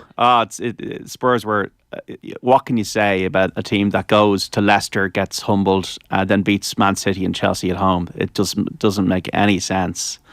It's utterly infuriating, and I'm quite angry about it because it's a missed opportunity with all those lower ranked teams still in the competition. That's the point. Sheffield United go on to draw Blackburn Rovers at home, and we could have got Grimsby. There's Wembley in the last four. Then, like, what a chance for Spurs to win a trophy. So look, it's Conte. You might as well stay in Italy, to be honest, and Daniel Levy might as well stay in the boardroom, and I might as well go in there and manage it because I could probably do a better job. The Conte thing, I thought, like, they've managed to look into a world class manager who's going to make them Champions League team year in, year out, but it doesn't feel like the marriage is totally simpatico. No, marriage was simpatico with Pochettino, but that's 3.5 years ago now, and we've tried to we call them trophy managers, Mourinho and Conte, and it hasn't worked out for both. I think the recruitment to the club's been poor for quite a long time. And the thing about Conte is Conte's never really delivered in a Champions League setting. And maybe maybe it's a case, folks, with managers that you have to keep on evolving very, very quickly now in the game.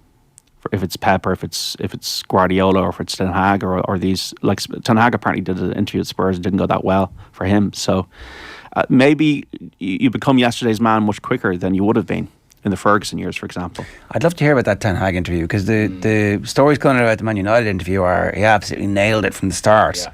And maybe he needed to go through the process of failure with that Spurs interview to get the Man United one fixed. But anything else, JD? Well, it's just Man United. They've won 18 of the last 22 games, Shane. 18, that is a seriously impressive. Not bad, is it? It is impressive. Difficult to sustain. That's the one thing, is that like they've had their mad run where everything has gone. And Arsenal are back on a run now. So, like, if you're an Arsenal fan, you must be thinking, look, we got a real chance here doing this thing.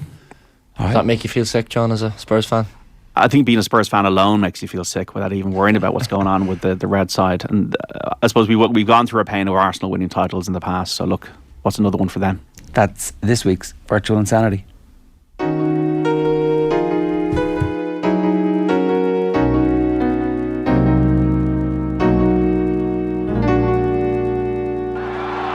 You have entered Power Drive. More, of course, from John on Saturday on Off the Ball on News Talk.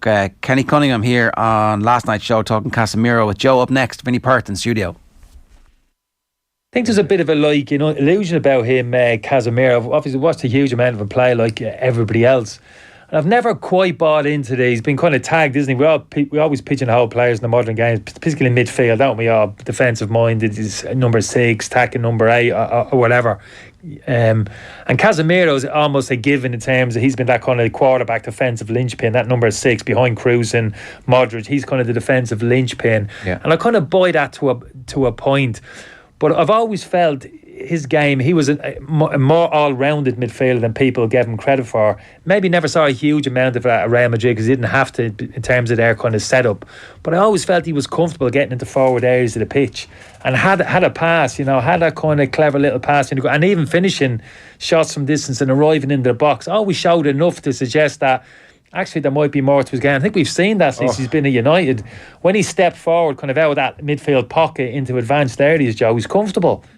Yeah, that's praise for Casemiro from Kenny Cunningham on last night's show. Vinny Perth is with us. Vinny, good morning to you. Morning. How are we doing? Good. We've been getting a lot of grief from our viewers and listeners for not doing enough on the League of Ireland, and no better time to do a proper deep dive on this.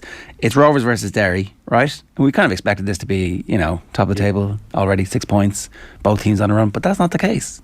No, it's been a real interesting start, and a difficult start for a lot of teams because of I suppose the huge influx of players from outside of the league, so it's taken people a little while to get going. This has been probably the first pre-season I've seen where teams have really struggled to find rhythm for different reasons. And I look at actually Sligo signed 10 players the last time I checked, and 7 of them were from outside of the league.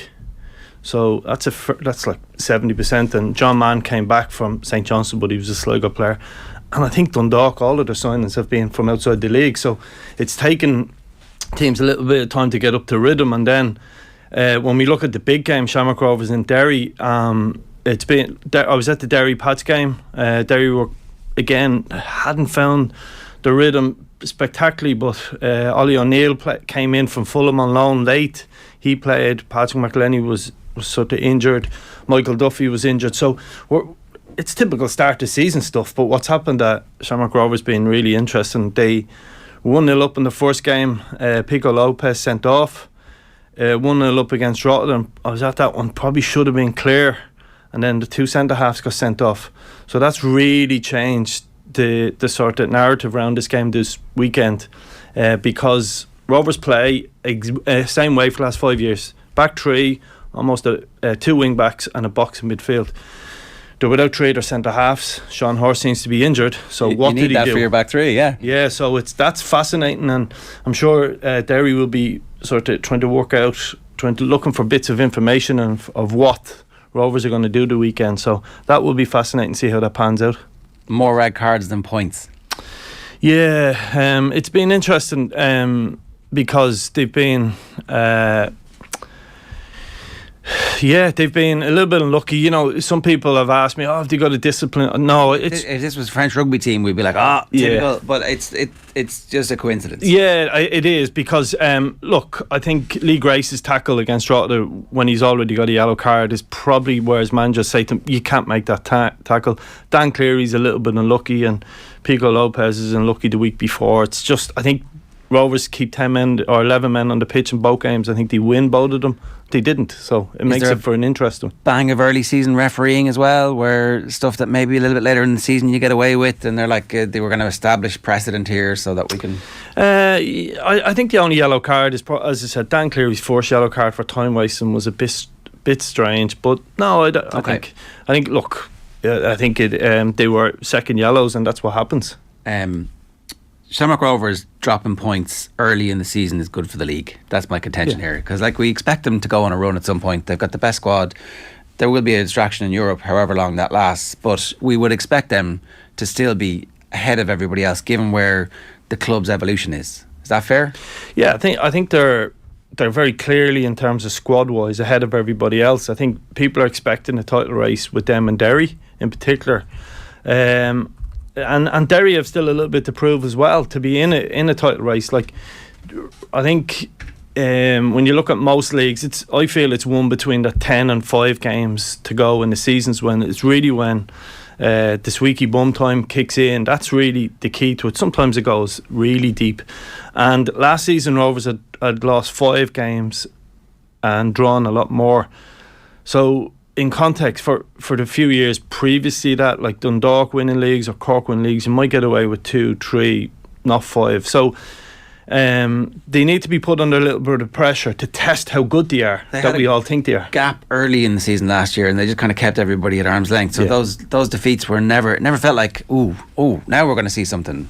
Yeah, and that's why we need a team to push them to, and great teams need to be pushed. I feel this is a great Rovers team. I would love them to be pushed, and it looks like Derry are the ones who are going to take the challenge to them, and we'll see. But as I said, if you're Derry, what's your mindset heading into this game? Is it like try and crush Rovers and get a bit of a lead on them and build that up, or is it actually, you know what, we're just gonna, it's early in the season, doesn't really matter? Well, Rory Higgins has been involved with Dundalk for a while, and we've had some great nights up in Tallaght Stadium, and where we had that success, probably wide areas. I remember Sean Gannon scoring from fullback, and for example, and they will know that. They will know how. They will have a way of beating Shamrock Rovers. Derry will test them. They've got Will Patching, Patrick McElhenney, hopefully Michael Duffy is back, but they've got really players who've won leagues, players who've won big things, so they won't have a fear there. I would say Rovers will feel on paper a little bit weaker this weekend, and after winning the President's Cup, people will make out that's a friendly, but that's when you're involved in teams. I remember when we beat Cork in the President's Cup in 19, it was a real momentum builder for us, and it knocked them back for 6. So I think if they were to win in Tallaght on Friday after the President's Cup, I think that's setting a real statement of intent. Declan Devine will be fairly happy with how things have gone for both so far. Can they sustain a challenge? I'm not saying they're necessarily going to win the title, but so far so good. Yeah, again, it's that word momentum people in sport use, and I think they've got a big weekend. Ger loves that word. Yeah, I know, I've heard him, but It's one of them. Like, I believe in confidence for the record, right? We can have a play on words, but momentum, confidence, but whatever it is, I think the difference with Balls, and I would have spoken to Richie here a couple of weeks ago, where we felt he'd have a really good start, is there was a lot of noise around Balls in terms of new manager middle of last season, but they're a very structured club. They had their business done early in a lot of the cases. That's different to other League of Ireland clubs. Appointment of Pat Fenlon, I think, is huge as well to help Declan Devine. I think you need that in the modern game in terms of what goes on now in clubs and so many different facets to it. But Balls have added intensity into their play. They've added Adam MacDonald, Buckley's come into it, Jordan Flores, who's a scorer of great goals, and then you have the whole Dalymount factor and Balls factor, where huge crowd, big games, and again they beat Dundalk today 2-1, and that's the point about, you look at Dundalk's players that have come in, a lot of them players playing in League 1, League 2, fringe players, haven't probably experienced a game like that of that intensity, and that's where Balls have stolen the march on people. And they've got Shells on Friday. That's a big game. It's a big game for Duffer. You could do it a win, and then they've got a home game against Drogheda on Monday. So if they were to win both games this weekend, they'll certainly be off to a really good start. But they're probably short of winning the league title.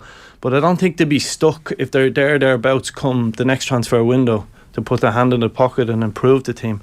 I think they'll push for a European spot now, and they'll be the ones that will chase. Pats and Bowls will probably chase Derry and Rovers into them sort of top 4 positions. That is a big game feel to it. Like 850 Bows away tickets, I think, sold out in no time, which is no surprise given the Bows support in recent years. But you're having some big game feels very early in the season, which is great. Yeah, it is. Like, I heard you speaking about chanting and different things the other day. Like, I was at Bristol City last Saturday, and it's flat. I was at Derry and Pats in the first game of the season, sat beside the Derry fans, and I'm telling you guys, it is brilliant, and it has captured the imagination of a lot of the public. Not everybody, we don't need everybody, but when you hear the Derry fans sing "The Town I Love," honestly, I don't even know the words, and I joined in. It is brilliant stuff. People have to experience this to realise how good it is, because there's a local and a community feel to it, and there's a bit of realism to it as well. And it's not, again, I go back to, I watched Everton and Chelsea, and I stood in the Gladys Street end, and it was first game of the season in the Premiership, so it wasn't like Everton are, now they're everybody's bad mood around the club. And I'll tell you, I enjoyed Derry and Pats more. I understand I was watching world-class players in the Premiership game, and I'm not trying to compare both, and I'm sure your YouTube listeners will probably have a go off me for that. But I mean, for experience-wise, Richmond Park was better than Goodison, honestly. And Goodison is a brilliant stadium generally. I live very close to Tolka, and anytime there's a game on, you can tell, like, the sound carries, and it carries in a way that it doesn't really from Croker. With Croker, when there's a big score, there's like a surge of noise, and obviously they're very close to each other, but there is this kind of constant burble. We're like kind of in the back garden listening to this going, this is, it's drawing people in the locality in with the sounds. Now the team needs to, Shane's point about there's a big game feel off this. There's not a big game feel at the end of the season if the teams aren't doing well, or if there isn't something to fight for. So Shelbourne could find themselves in the back foot in a relegation battle. It's not a relegation battle, right? They'll be grand, but Duffer needs to start seeing some results. Yeah, I think they've won. I think I've seen a statistics like 5 and 22 or something like that. Like, so it's not been brilliant. Duffer's challenge has definitely been the resources of Shells aren't as good as the other Dublin clubs, so to sign those type of players is really difficult. He got blood out of a stone to a point last year in terms of what he'd done. I think he overachieved. I think he probably won't admit that because he'll want the team to push on and all of these things. But I thought at one stage I was debating in my head whether he was manager of the year. That's how good he done at stages last year. Okay. I think that's fair interesting to hear. Like, because a lot of people will just look at the results and assume that the relative resources are fairly similar. I guess that's the whole point about Shells looking for investment, because that's the thing that's going to allow them to kick on to the next level. Yeah, and I don't want to be disrespectful to the players there, but he's got some players there that he needed to get them to another level, and whether they like it or not, they were getting to that level because of Damien and Joey O'Brien and what they done on the training ground and the professionalism and the drive in the club, and he's got players to another level. Some of those players probably could have been not classed as first division players, but really good first division players doing really well for them, and so they've improved and they've kicked on. And I'd like to see Duffer get a bit of investment and a bit of backing from the club. I know it's difficult for them, but I'd love to see him with some better League of Ireland players and to test them to see can he take that club to the next level. Okay, so you're a believer in the Duffer revolution then? Well, you've got to win games as well, and he knows football better than anybody. He's seen people come and go in clubs. He's got to win games as well, and they could do with a big win. There's a bit of rivalry with Duffer in a couple of the Dublin clubs, and he's not afraid to, which is brilliant. We want to see passion from our managers. It's total box office. Yeah, and why not? It's great for the league. Yeah, yeah. Big one for Dundalk. Like, there's all the talk around the whole city links and the takeover rumours, but it's St Pat's at home in Oriel Park tomorrow night. Like that again is a big game, given 1 point from 2 is not an ideal start for Dundalk. Yeah, if Ger just doesn't listen for a second, it's about momentum, right, for teams, right? So if you look at Pats, okay, they started the season, they drew at Derry and they won the other day, not being overly convincing. Both, again, they're searching. They've played back 3, back 4, but going up to Oriel Park would be huge for them. 7 points in the first 3 games, and then the flip side of that, if Dundalk were to get a win, again, it's something to build on. So it's a really big game for both clubs, because Pats are perceived to have had a good start. So if Dundalk beat them on Friday, they're both on 4 points. So it's like there's a big feel to these games already in the season. And sometimes what happens in League of Ireland, to explain to you, Shane, is that you get huge momentum first half of the season, because it's that type of league where you can be 3, 4, 6, 2, 3 wins away from being in a European spot. The crowds will sort of tail off a little bit towards the end because you have nothing to play for a little bit. But so it's important for clubs to build on it, and a good early start is huge for them. And I think it's a big game for Dundalk. Their fans by winning this game that they're going to be in touching distance of a title challenge, then Inchicore will be full week in, week out. But if they were to lose this 5 weeks in, then it's harder for them to rally the troops and make Inchicore a fortress, and that kind of has this knock-on impact. Yeah, and the only thing I'll say to you is Inchicore, whatever Pats have done, Inchicore has been rocking for a while, to be fair, you know. So the example is Cork, for example, 6,000-7,000. It's a brilliant place to go to. It's great, right? It's really hostile. It's brilliant. You really enjoy it as an opposition. But if Cork going to struggle now this season, you might only find there's 1,500 there, 2,000 second half of the season, and it's more difficult for them. Needless to say, the teams that do well at the start of a season are the teams that find a settled squad. And I know you've been touching on that with writing this week about Dundalk. Like, early in the season, you need to know your starting 11 fairly quickly. Stephen O'Donnell, that's a major issue for them at the moment if they can't settle on a team. Yeah, Stephen's an outstanding coach, but he needs a hand. I mean, signing 3 or 4 players after the season starts is not helpful. For whatever reason, whoever's fault that is, whatever that is, and you can tell they're not necessarily as number one targets, because you wouldn't have left it so. Like, they're relying on the UK market for people who haven't got loan deals probably, or fallen out of favour at clubs.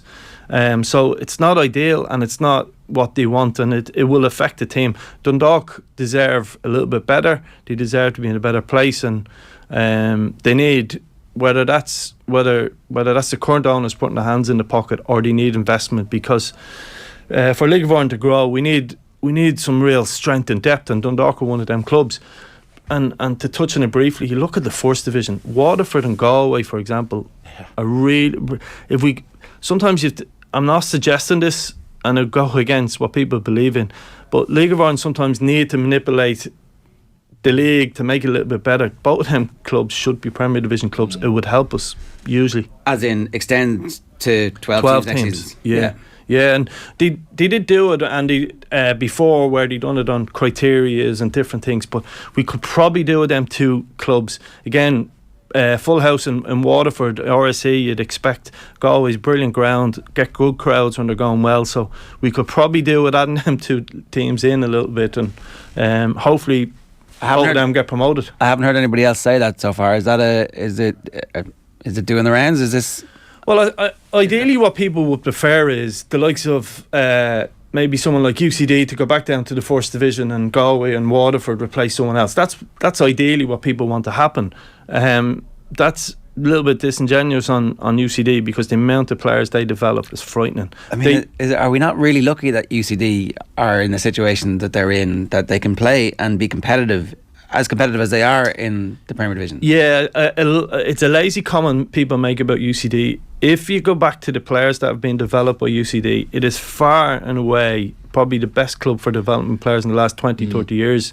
You think of the great Theo Dunn, just recently passed away, but so many good players have been developed at that club and developed in the right way with an education. Well, I was going to say, it is huge. You know, the whole thing about football is that it doesn't care about the footballers. It just uses the players up, wrings them dry, and then casts them aside. Yeah, that's not UCD's way. We've managed people in Dundalk that came through the UCD way, like someone like Dave McMillan, and he was a qualified architect when he arrives with you, but he's a different perspective then on the game, and he's more in tune with what's happening in life. He's easier, takes on information, and he's got a better understanding of what's needed to do in life, and he always has that in the background. Robbie Benson, another example of it. They're brilliant people to have in your club because it rubs off on them. You'd often hear Robbie speaking to people about whether it was politics, whether it was about investments, whether it was about what you're going to do in a dressing room, and that's sort of having people like that around. Yeah. The other footballers who've come the other way, where it's just football, the hell with everything else, and it's a good balance. And UCD should never be what they bring to League of Ireland football should never be undervalued. Is there any possibility of there being a 12-team division next year? Is this like? I don't think the Premier clubs would agree to, and that's the problem. And I don't think they would. It's just that there is a huge, because the self-protection, if you think about it, there's 10 teams in the Premier Division, 4 will end up inevitably in Europe. That's 40% chance. So the top clubs will preserve themselves. And it just happens to be, this is a really strong first division. You've got Finn Harps, you've got Bray, obviously the top, Galway and Waterford expect to be the top 2. But it's about, I suppose historically we didn't have enough teams that have a good structure around them. We're starting to get our act together now, so there is an argument for a 12-team league should be on the way. Certainly worth talking about for sure. Just to go back to the point that we were making at the very start, this is this is the 2 best teams in the country, really. Derry against Rovers. That's what we expect to happen. Is there a possibility that Stephen Bradley revisits his entire core philosophical view on football and doesn't play 3 at the back this weekend? I can't wait to find out. That's the key to it. Because that's why Stephen Kenny changed from I'm a forward back man. Yeah. Generally, I know there was a few examples in history that you were able to cite for us. The away game in Europe, did you go 3 at the back? No. Well, his first ever League One game was 3 at the back, but no. Look, maybe it depends on Sean Horde. Say if Sean Horde's available, one centre half, he could play Sean Gannon. Maybe Gary O'Neill has played centre half of midfielder. But they do talk a lot about our structure, our way of doing things, our belief in different things. I'm fascinated to see. I don't know. I don't live too far from the training ground. I'm tempted to go in and look at the bushes and have a little look this week. You need a drone. Yeah, drone. Vinny Bielsa. It will. This honestly, yeah, it's fascinating. It will be fascinating to see the starting 11 and the shape of them. If you think about it, if you play for 4 or 5 years of a back 3 box midfield and all of a sudden turn up with a back 4, they never even do it in sort of League Cup games over the years or whatever. They normally bring in the kids and play that same way. So it will be fascinating to see. Are they good enough to do it? Yeah, they are. They're good enough to do it with a back 4. And look, it's been successful. It hasn't always won over the neutrals in terms of the quality or the enjoyment. Maybe the quality has been there, but it's like the easy on the eye kind of thing. And I don't know, maybe it's going to eventually lead to European success. Right, so I have a Dundalk cap on when I say this, right? So this has a health warning to it, but I've equated it for sort of the neutral listener is that when you compare Liverpool and Man City, okay, they're 2 different styles of play. Liverpool Trent Alexander, etc. fullbacks. That was the Dundalk way: speed, power, Massey cross, and Gannon scoring at the back post. You could see that happening, no problem. That's my way. That's the way I love playing football. I think that's, high intensity. Rovers a bit more Man City. It's a bit more pass, wait for someone to make a little error, slip someone in, and they don't have the same intensity in attack, I would say. Both are brilliant styles. It's about what you believe in. If you offered me a season ticket for Liverpool, I'd take that over Man City, because I think there's more enjoyment. There's more likely to be a 3-2, a late goal here and there. But it doesn't mean the Man City or the Shamrock Rovers way isn't effective, because it's working clearly, and it's about what your beliefs is and what you like in football. It's also a little bit about what the ceiling for it is, and whether or not the ceiling for the Liverpool way is to win the Champions League and the ceiling for the Manchester City way is not to win the Champions League. We shall see. Yes, and the challenge, I would say, for Rovers is, I think in Europe sometimes to go and win games, that next stage, sometimes you need a little bit of pace in Europe where you get in behind somebody and make something happen. A lot of the European clubs will be content with you having the ball, and they'll wait to counter-attack you. Yeah, there was somebody recently was making the point about was it Harry was it Potter and his style of play, that they didn't have the vast majority of possession at Swansea and Brighton, and so it was kind of a bit weird for him to embrace that style when actually you need to be fully in control, and that's why they were never performing at the level they should have been. So the XG at Chelsea is below where it should be, but it was at Brighton as well. Yes. Is that a coincidence? No, that's a style of management. Well, do you know what I mean? It's like, so he's just had bad luck, and the bad luck follows him around, or else the stats aren't actually... But if you compare the new manager of Brighton in terms of that very slight tactical change, won't go into it now, but they play 2 number 6s and they play about 10 yards apart from each other, okay? And what's the idea behind that? They go side to side, they're not afraid, but the idea is to give a bit more freedom to the front four, and Brighton have become a little bit more exciting since the new guy's taken over, and it is about that little small tactical change in people's mindset. It's about what you like, what your preference is. Who knows what's right or wrong? Scoring more goals than you're supposed to is good. Well, if they score 4, I'll score 5. That's my mindset, but that's not everyone's. They think, well, there's times you won't score 5. But even the Potter thing of I don't know. I don't think it's a coincidence that the XG is not where they've underperformed their XG over such a now sustained period at 2 separate clubs. One last thing, we were talking about Evan Ferguson has to start, right? Okay. Do I think he'll start? It's different. It depends on the next little while. I was only thinking about this last night, right? I'll answer this in a long-winded way for you. Okay, go for it. Gavin Bazuna didn't play last night, and he hasn't been that good. I hope he stays in, gets back into the Southampton team. Seamus Coleman, bit of a mare last night, taken off, but has been in really good form. Matt Doherty hasn't played. Alan Brown is playing right wing back for Preston. On the left, who are we going to play? Is it going to be Doherty? You look at our centre halves. Collins is not playing. O'Shea is. Oma Bamadele's lost his position. Who else? Egan didn't play yesterday, but generally plays. He must have been injured. I think he's suspended. They said on paper. Our midfield three, you would imagine Josh Cullen playing week out. Knight is now back in the Derby team in midfield, which is good. Central midfield. Malumbi's more or less playing. He's scored, and then I think he picked up an injury, but he's more or less playing. You look at Evan Ferguson. Adam Ida is again playing, and he's very strong for Ireland. I think it's between Adam Ida, who starts him, and Ferguson. And then it's probably going to be Chelsea Benny or Obafemi started for Burnley this week. So the next few weeks are crucial. That Collins gets game times. Somebody, the lads in midfield get game time. Jeff Hendricks in and out. Sort of does play for Reading, but has been in and out a little bit. So I think at the moment momentum's with Ferguson. Should start. I would start him, but that's different. That's personal. But Adam Ida may start the game because I think the staff really like what he brings to the team. Could he play with Ferguson, Ida and Ferguson? No, I don't think we can play both. They can play together, of course, but I don't think we play both. We'll only have one, and it's probably Obafemi off playing behind. Playing behind, and you know the Jason Knight, what Jamie McGrath done away in Portugal, that sort of midfielder who'll do a little bit of both, and that will be as attack minded, I think, as we'll be. Okay. Throw Gavin Houlihan in against France, surely. Yeah, no, it was brilliant. And if you think Gavin played with Cork, and then Cork obviously went through a bad spell, ended up at Waterford, Galway in between. I think he's a Galway lad, if I'm not mistaken. And then maybe Kilkenny. Well, he started off with Kilkenny. I don't know if he's where he's and then went to Hartlepool, had a good, League Two, scored 20 goals, good few penalties, and now brilliant night for again another League of Ireland player going for the UK, and what a horrendous result for Southampton. I tell you what, but it's great for Bazunu.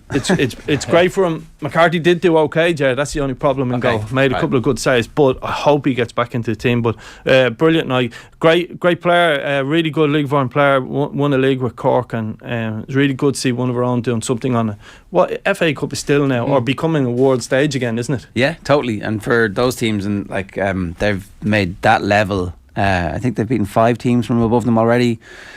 First team ever in history to do that. So, Vinny, enjoy the games this weekend. Thanks a million. Yeah, look forward to it. And the odd time, listen, go to Talca Park as opposed to listen to the back garden. You know, tickets hard to get. I want to bring the kids. That's the bit that we're just working up to. I have to bribe them. So it's 18 minutes past 9 this morning. OTB AM with Gillette Labs. Get the ultimate shave or your money back. Neon Night Edition available now. Right, Rugby Daily is in your OTB podcast network. It brings you everything you need to know about rugby. It's all in partnership with Deliveroo, with some great bundles and deals. Open the app, make your choice, and watch your rider come to you. Deliveroo, food, we get it. On the podcast network, you can get Wednesday Night Rugby, Joe's chat with Rashida Adeleke, which we'll bring you in a couple of minutes, and the Football Daily with Phil Egan as well. Up next, Fergus Dowd and Carol Ann Bridgeman on the film 406 Days, the Debenhams Picket Line. OTB AM. The Sports Breakfast Show from Off the Ball. OTB Sports Rugby. 1 to 15, everyone's got a role to play in terms of breaking down the opposition, but it's enjoyable attack to be involved in because we all like to play rugby and get our hands on the ball and stuff like that. I think they are a brave team. I don't think they think like Irish teams of old. I really don't. Subscribe to the rugby stream on the OTB Sports app now. The Heineken Champions Cup is back. Leinster take on Ulster in the round of 16, Saturday, April 1st at 5:30 in the Aviva Stadium. Join the Sea of Blue for this massive inter-provincial clash. Tickets on sale now at leinsterrugby.ie. Terms and conditions apply. OTB AM with Gillette Labs. Get the ultimate shave or your money back. Neon Night Edition available now. Right, so this weekend the Dublin International Film Festival is on. There's loads of great stuff. I would wholeheartedly recommend trying to get tickets for Pray for Our Sinners. But one of the other films that we wanted to talk about is about the Debenhams strike. It's called 406 Days, the Debenhams Picket Line. And I'm delighted to say filmmaker Fergus Dowd is with us. We also have with us Carol Ann Bridgeman, who is in the film. Fergus, good morning to you first. How are you? How's it going? Yeah, pretty good. Thanks for having me on. No worries. So I would have passed this picket line cycling into work in hail, rain and snow over a long period of time, and couldn't but have been impressed by the fact that they were there every single day, no matter what. So first off, what's your involvement with this? How did you end up making a movie about it? Well, I suppose just to begin, I'm actually an IT systems analyst by trade, but what happened was, like many people during the pandemic, I was sitting in my kitchen or my front room or upstairs working, and a lot of time on my hands, wasn't commuting. So just a chap in England, I'd worked on the Patrick O'Connell stories, the Irishman who saved FC Barcelona, and one of the lads in England asked me would I write a historical piece just for a publication in England, and I decided in my wisdom to write about a man called Thomas Blackstock. He died on a football pitch playing for Manchester United in about 1906. He was playing a reserve team match against St Helens, went up to head the ball. It was actually in Bank Street, which is the ground before Old Trafford that Manchester United played at. But quite innocuous. He fell, collapsed, brought into the dressing room and passed away. And basically, the coroner in Manchester said it was accidental death. Manchester United didn't pay out any insurance, so his family didn't get a penny. And what it led to was the formation of the Players Football Union, the PFA, which is their headquarters are in Manchester, led by Gordon Taylor. But two players, Charlie Roberts and Billy Meredith, they formed the players' union from this incident. Manchester United were known as the outcasts. The team was actually banned from playing football.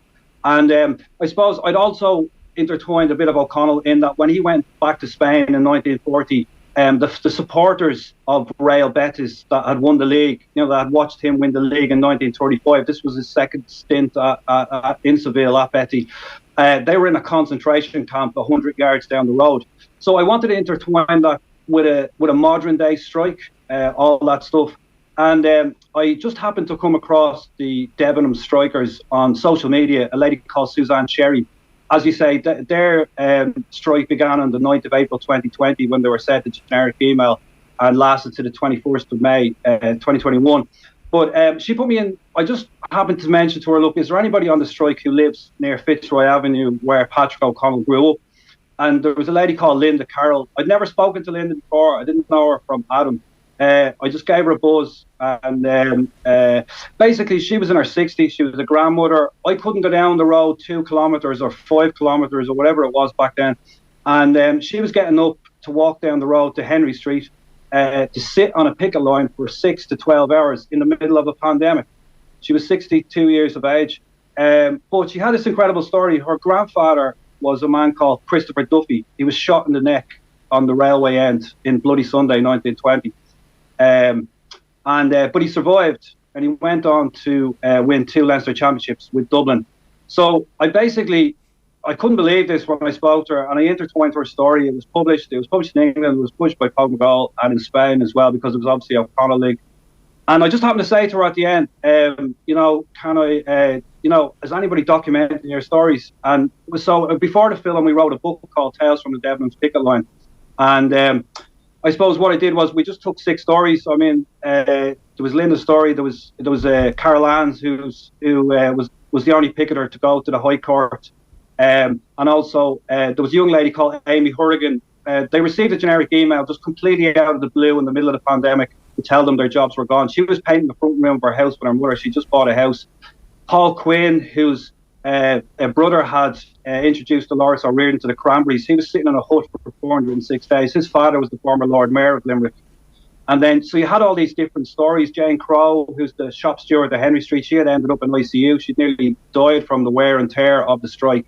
So we just put those stories together, and I worked with Sue O'Connell, who had written a book about, she's a relation of Patrick's in Manchester, and she had written the book, The Man Who Saved FC Barcelona. So she was used to books. I'd never written a book in my life. I'm used to programming. So we looked at the history of Debenhams, and obviously it went back to before the French Revolution, and also the demise of the company. But also what we did was we got videos like from footballers, fans and all that. So we got them to see if we could speak to them. They did a page each, about why they supported the strike. And then we got Suzanne Sherry, who had initially contacted to write about her last day on the pickets, or to finish the book. But the book did very well. It sold out 2 print runs. Ollie Campbell launched it in Dublin, the former Irish out half. And Sean O'Halpin and Darragh Canada launched it in Cork and Kerry. And I suppose how the film came about was that it was actually Carol Ann after the book. She said to me, look, is there any, the book has done well. Is there any chance maybe we could do a film? We actually laughed about it. And I got on to Cormac Hardigan, who produced the John Giles documentary for RTE. And he sort of racked his brains for about 20 minutes and then said, there's a guy called Joe Lee who won the best documentary in 2016 with a film called Fortune's Wheel at the Dublin International Film Festival, which is about a lion tamer in Dublin in the 50s. This lion escapes in Fairview. Oh, yeah. True story. And so basically, we went to Buzzwells, had a coffee, and a year later we have a film in the International Film Festival. There you go. And speaking of selling out, 2 of the screenings have sold out. We're hoping to follow Mr. Mescal, who was on last week. So we sold out 2 screens, and I think the 3rd screen is nearly sold out. But we've had fantastic support from the sport world. Like, we had Niall Quinn over in Moyle Park there a couple of weeks ago. We presented a painting of Brother Walfrid, which was donated to raise funds for the film. We've had the women signed the Bohemians jersey, which is quite a funny story. We went up to Dalymount Park, and we brought them up to Debenhams because they're standing in a loading bay. It's freezing. It's awful. No toilet facilities, nothing. And we actually met PJ Gallagher up there, and he presented a shirt to the women, and that shirt went to Duncan Edwards Museum. Very good. And then a friend of mine from Kildare, Brendan Owens, he donated a Celtic jersey which his friend had worn at the World Cup 1990, all the matches. That was signed by the workers, and that's at the Peña Bética, which is the oldest sports club, Real Betis. They're just in the bells of the Estadio Benito Villamarín. All right. So that short's over there as well. So it's been fantastic. Caroline, tell us where did the idea of a film come from first? What? Do you know what? It was a case of, I mean, the book was fantastic and it chronicled all the stories, but there was so much footage that we had taken throughout the industrial action on each and every picket line. Plus, we done conjoint efforts between all 11 stores. So we had done TikToks, we had done videos, we had compilations of a lot of photographs and things that had happened, funny stories that and funny things that had happened at the picket lines. So there was it was a lot. There was a lot involved. So the book only told the story of a few workers, whereas the documentary in film would tell the story of many of the workers. So I think it was inevitable to carry on from the book to a film. Tell us your story, because you just mentioned in passing there that you ended up in the High Court. Yes, like that, I got involved in the industrial action from the off. I mean, obviously, I lost my job along with nearly 1,000 other workers. And as time went on, we staged a sit-in in Patrick Street, in the Patrick Street store. There was 8 of us, so we done an occupation, and following from the occupation, they decided that they would take an injunction against me. I'm really sorry to interrupt, right? Because that's incredible. But I just need to understand exactly what that means, right? So you get a letter or an email saying, right, Debenhams, no thanks for all your work, but actually this is now an administration or liquidation or whatever the official language was. How do you even get back into the building? Well, let me just hear from Caroline there. Sorry, Fergus. How did you get back into the building? We had to be creative. We found a ladder that was alongside the building that was long enough to reach the roof, and there was a window open into the canteen. So we used the ladder to get up onto the roof and in through the window, and we occupied the canteen. Wow. I can see why a movie was made now, yeah. Whose idea is it to get the ladder as a matter of interest? Like, so somebody somewhere is like, I'm not taking this. Well, believe it or not, that story is even funnier, because there was a man on a bike that had one of these accordion ladders. And when we put the ladder up against it, it didn't quite reach the top. Oh, no. So it was a case of, oh, God. But one of the girls from Tralee looked down, and it was just fate. It was meant to be. There was a ladder lying across the base of the building, which was long enough to reach the top. So, yeah, that's what we used. It was fairly incredible on the morning. Well, what's it like, Caroline, then going back to the Debenhams, to the empty buildings for the filming? That must have been quite emotional and strange for all of you. It was sad. It was very, very sad. I mean, we went into the one in Patrick Street first, and I mean, that's a big landmark in Cork City Centre, and it's always been vibrant, it's always been busy. And then when we went in, and it was literally just a shell, it was bare, it was empty, you could hear the echo of your own voice inside there, and it was sad that such a monumental building was empty, and there was nothing, I mean, we always worked in vibrant stores, there was great atmospheres, but it was just dead inside there, and it was just so sad, and it was just a pity, really. What's it like being in court against the might of a massive organisation? Daunting. Like, that is something that I personally wouldn't have expected. But it was, I mean, it was a difficult road to even take the decision to go up there. And I mean, like that, KPMG are a big God Almighty corporation that have, I mean, the power and the means at their disposal, which is something that us as the workers didn't have. And there was always a big fear going up there that, I mean, you get a criminal record, that the court costs would be appropriated to yourself. And I mean, like that, I'm just an ordinary worker. I lost my way, I could have paid court fees.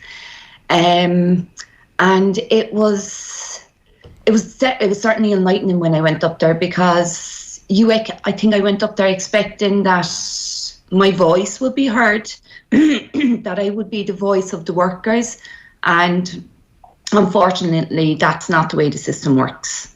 You don't get much say in the court, and it was a hard decision to make, to go to the court, but it was an even harder feeling after nowhere.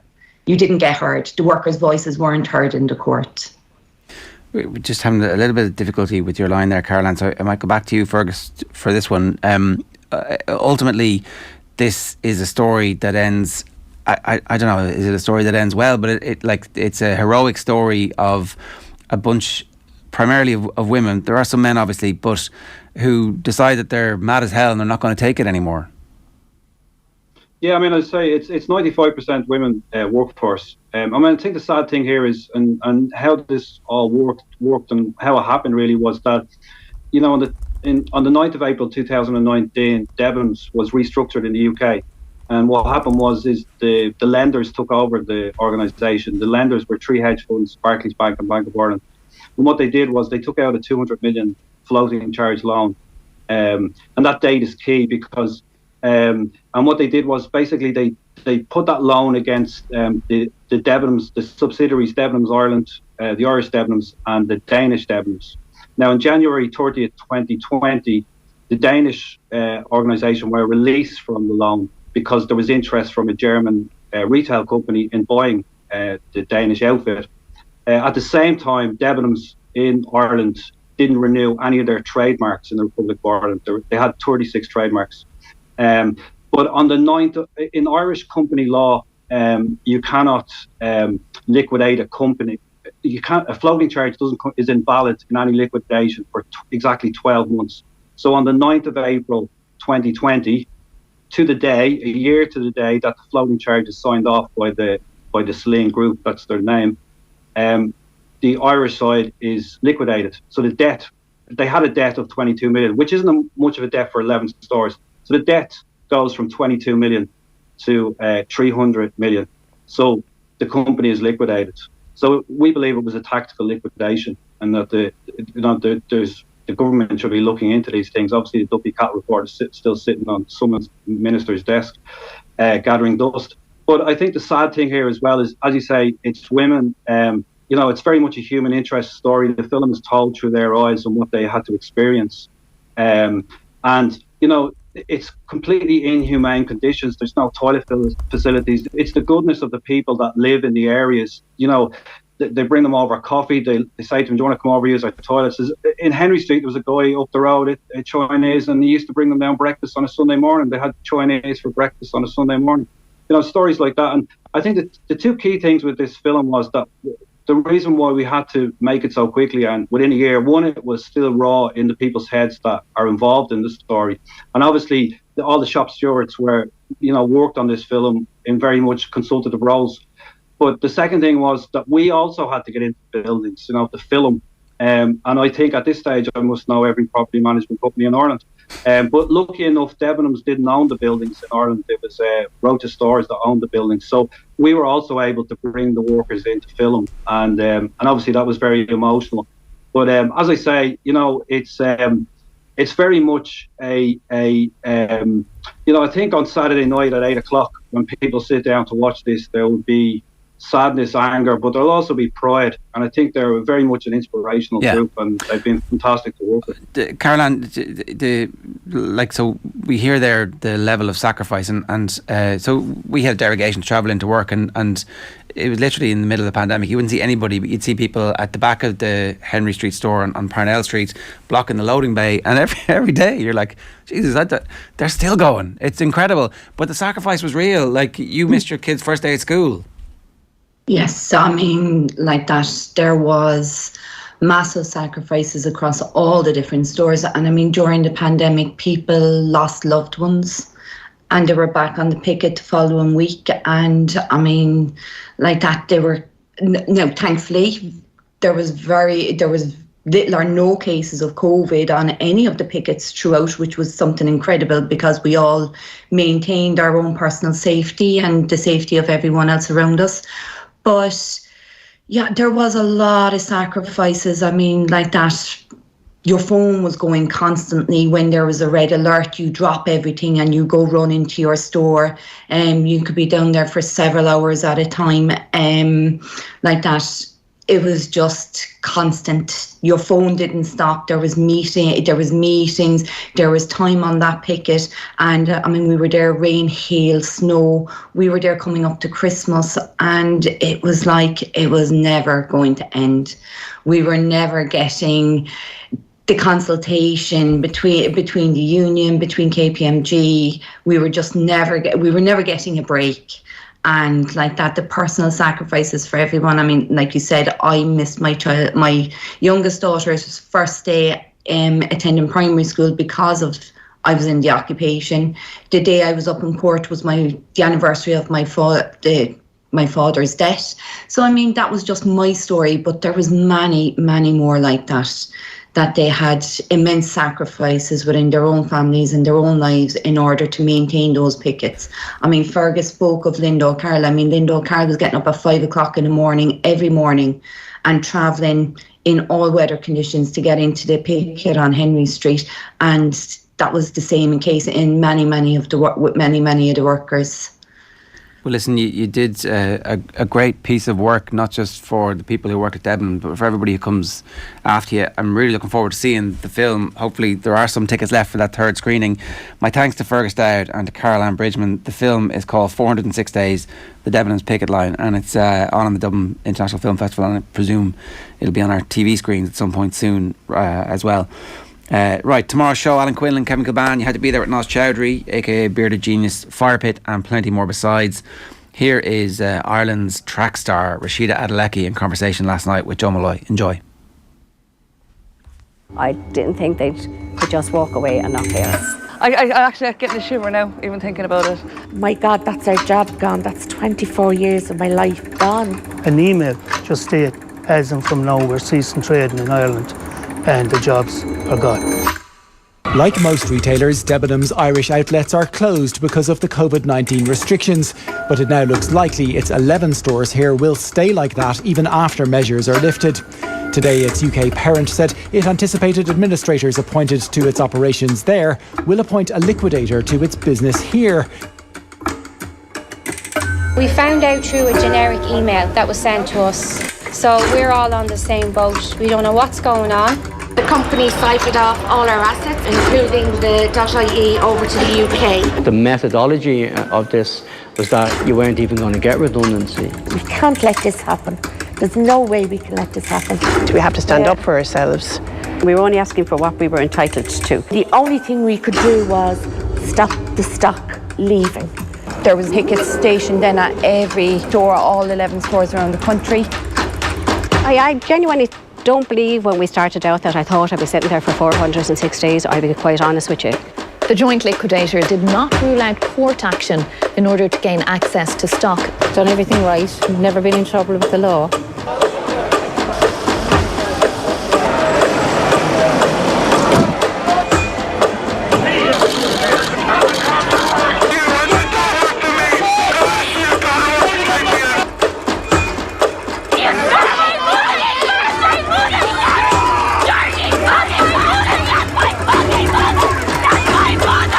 That's my mother!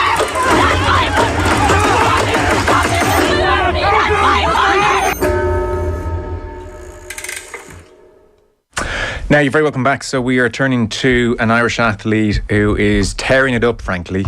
Every time she runs, she seems to break a record at the moment.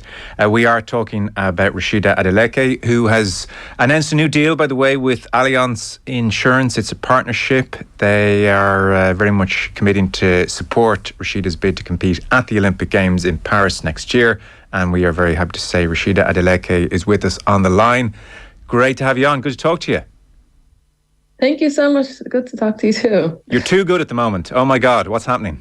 No, I'm really working hard towards, achieving all the kind of goals I've set out for this year. So definitely need to keep pushing forward. Good. Well, you're going to need new goals pretty soon at this rate. If people missed this over the last couple of days, you set a new CCAA indoor record for 400 metres. You set the 13th fastest 400 metre indoor time of all time. This was in Texas, running for Texas University.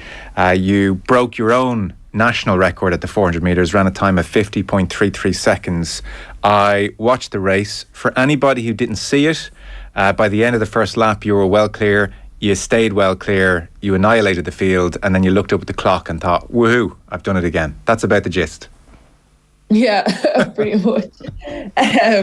Kind of sounds like a routine now. Almost. But no, definitely. It's been really exciting running the 400 metres this year. I kind of just tap into my potential and seeing what I can do. Each race I've been getting better, so I'm really excited for my next race and see what I can do. Yeah, I'll bet you are. When Rashida did the idea to first run 400 occurred, were coaches saying this to you almost, 5-10 years ago, like, Rashida, eventually you will run 400 metres, or has it been something that's arisen more lately? I guess due to my build, I'm very tall, I'm lengthy, I have a long stride and slim and stuff. And I guess when I was younger, they'd always assumed that I'd be a really good 400 metre runner, or I've heard 800 metre runner, and I definitely wouldn't go that far up in distance. So, they've always thought I was going to, especially after I started doing the sprints more. So, and when I ran the 4x4 a couple of times in college, and I would split fast times in the 4x4 relay, and a lot of people would speculate that I'd be really good at the 400 metres, and I was really because of my build, honestly. Okay. And I guess they were right. I kind of tried to run away from it for as long as I could, because, I'd always hear about how, hard it was and how hard the training was. But now I can see it. The training definitely is hard, but I can definitely see that I'm kind of tapping into my potential in the 400 metres and how much potential I can have in the future. So I think it was a good decision and a good call from a lot of people. Yes, clearly. And remind us, when did you really start focusing on the 400 metres in your training? When did that start?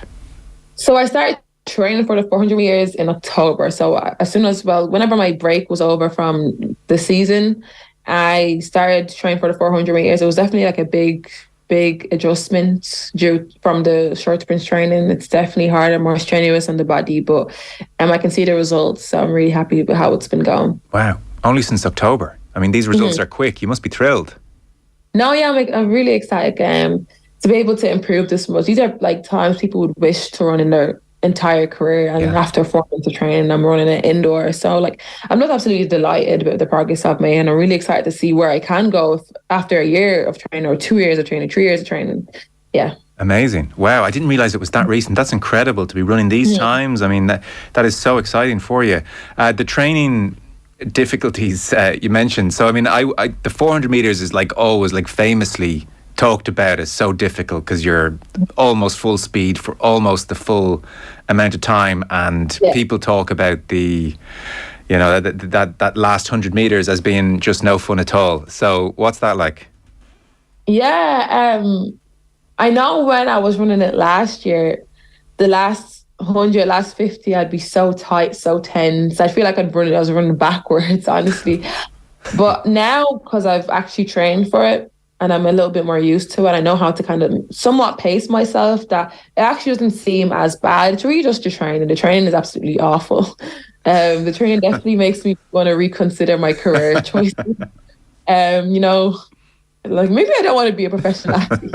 But nah, you kind of, after 20 minutes when you're not hurting anymore, you snap out of it and be like, okay, that was a good session. Okay. So that's definitely the worst part. What is the worst part of 400 metres training that you didn't have to do for shorter distances? Just the long, like the long runs with reduced recovery. So like, we might have something that I definitely wasn't exposed to before. It was like, in fall season, we'd be doing like 600s and 500s and repeat 400s. And I'd never run over 300 meters in training before. So like, now that distance being doubled was so absurd to me. Like, running the 600 meters in training, like, I was just not used to it, and I would die like every day. Like, after I'd get to like past the 200, I'd be like, okay, that's me now. I'm just gonna jog the rest of the way. I got to pick you up there. You said fall season. I mean, you've only been in America 2 years. Look at you. This is unbelievable.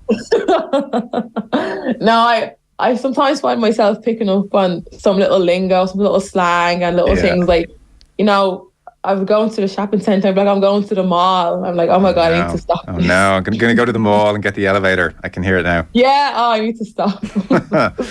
Okay, because when I watch, this is the question, I suppose, when I watched you run that 400 metres, this record-breaking 400 metres, it looked to me like your pace was very steady, and I'm not working off the clock there, I'm just judging it by your body language. It looked like you started at a pace and you kept that pace. Is that what's happening in reality, or are you trying to go faster on lap 2, or how do you map it out tactically? So lap 1 is always faster because you have more energy, so you're fresh. So you try to kind of go out fast in lap 1, and the momentum from lap 1 will bring you around in lap 2. Okay. So hopefully, like, you just hope that you're strong enough to maintain. So each 400 runner usually runs about 3 seconds slower on their second lap. Right. But it doesn't really seem like it because you're still trying to run fast because you're tired. It feels harder and it feels faster. Yes. So that's usually how it goes. So what I'm trying to do now is kind of go out even faster my first lap and remain the same speed my second lap. That's kind of what I'm focused on. Yeah. So use that speed that you've had for the early part of your career and then have the endurance kick in. Yeah, basically, yeah. Okay. And how much faster do you suspect you could run that first lap?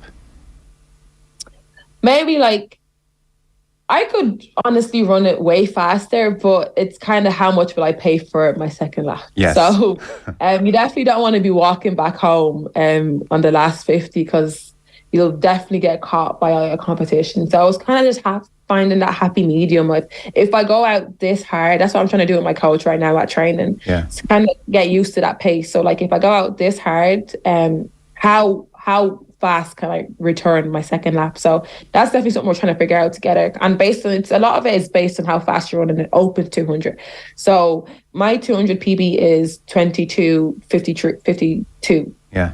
And that was this season. So I know if I go out in about 23, maybe 5, I'll be able to come back strong. So I was trying to even see if I can come back a little bit faster because I ran that 200 early in the season. So I'm much faster than I was then. So I was just kind of trying to figure that out. Yeah, I'll bet. And you know what strikes me? So one of the great challenges you'll have, and you're too modest to talk about Olympic finals, which is where everybody tells me you're headed. So I'll say it. You don't have to say it. But let's say the biggest day of your life, race-wise. Mm-hmm. It's going to be so difficult if you think of the adrenaline and the crowds and the lights not to just take off in that first lap. So difficult to contain yourself. Yeah. I feel like in regards to my past and the fact that I've always been scared to go out in general because I'm scared I'll die because I wasn't strong enough to run the 400 meters. So I've kind of gotten used to that and I've kind of adapted that, go out slow and like try catch people at the end and see how much strength you have left. Yeah. So hopefully by then I'll be kind of used to going out fast and being able to hold it. And I'll have the confidence that I can hold it. And in training, have you experimented with going as fast as you bloody can lap 1 and seeing what you do in lap 2? Is that how you calibrated in training? No, that would be interesting to see though, honestly. Video that, will you? Send it to us. Yeah, if I do, I'll absolutely send it to you because it would be awful to look at. Yeah. You do? But no, we haven't. That's not how. It's usually based on, again, the 200 PR. And what we do, one of the hard sessions that we do is like you do multiple 200s with a really, really short recovery.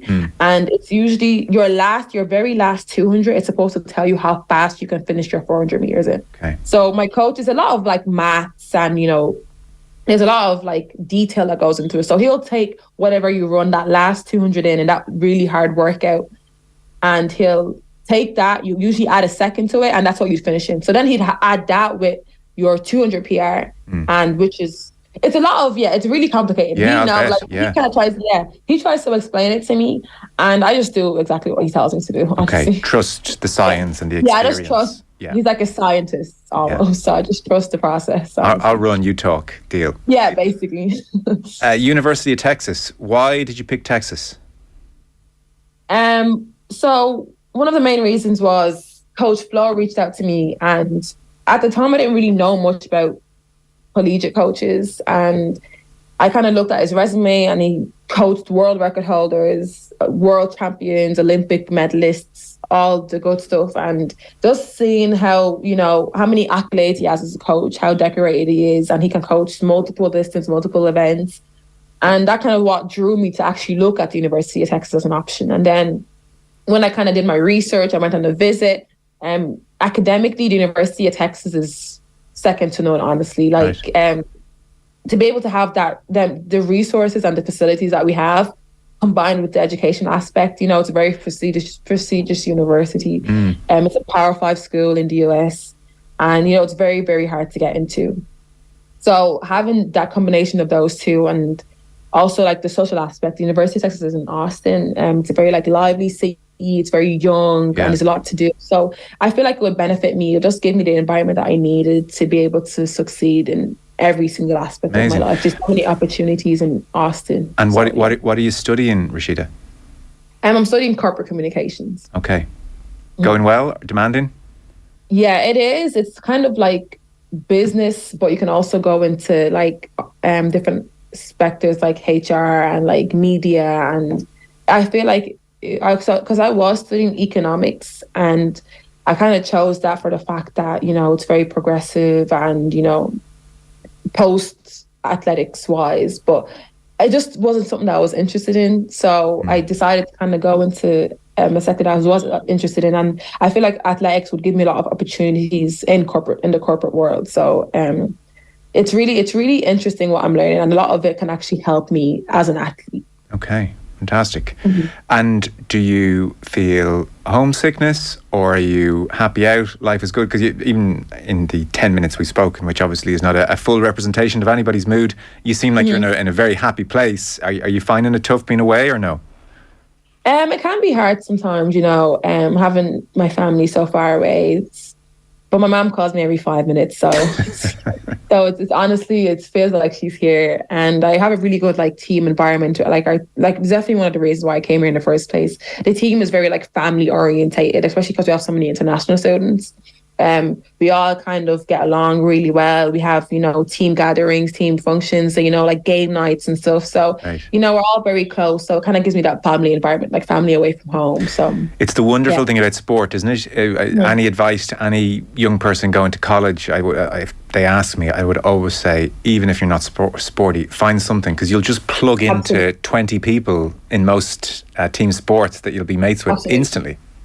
Yeah, absolutely. And it's even a lot of the reason why I tell people to stay in sports, because I know a lot of people tend to quit sports due to not seeing progression or not reaching their, athletic goals, etc. But like even just the social aspect, a lot of my friends I have are athletes, and I've met them at competitions from different countries, etc.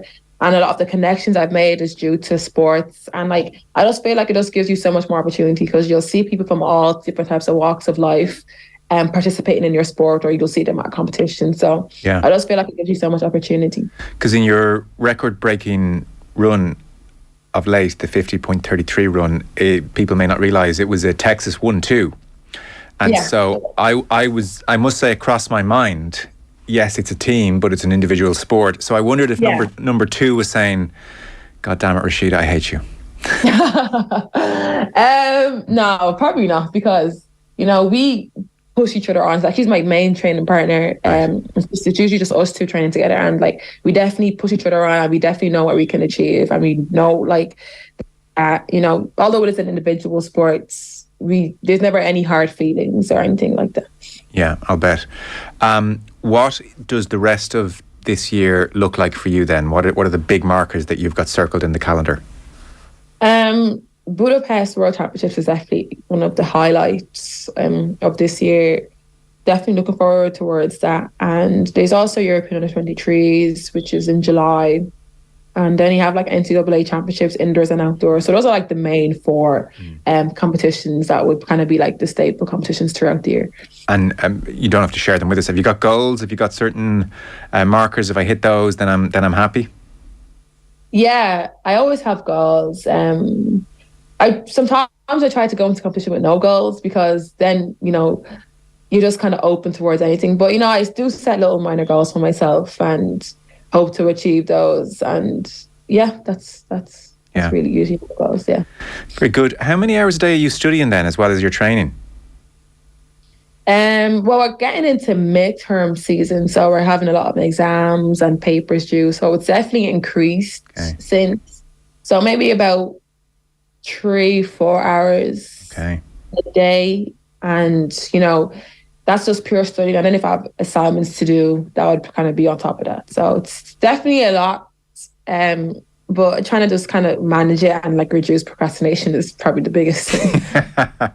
You just need to get off the phone, put TikTok away. I know. So sometimes I can tend to be I'll chill now and I'll do it later type of person. Never works in my favour. No. Well, listen, I think we can safely put you in the high achieving category. You're doing fine.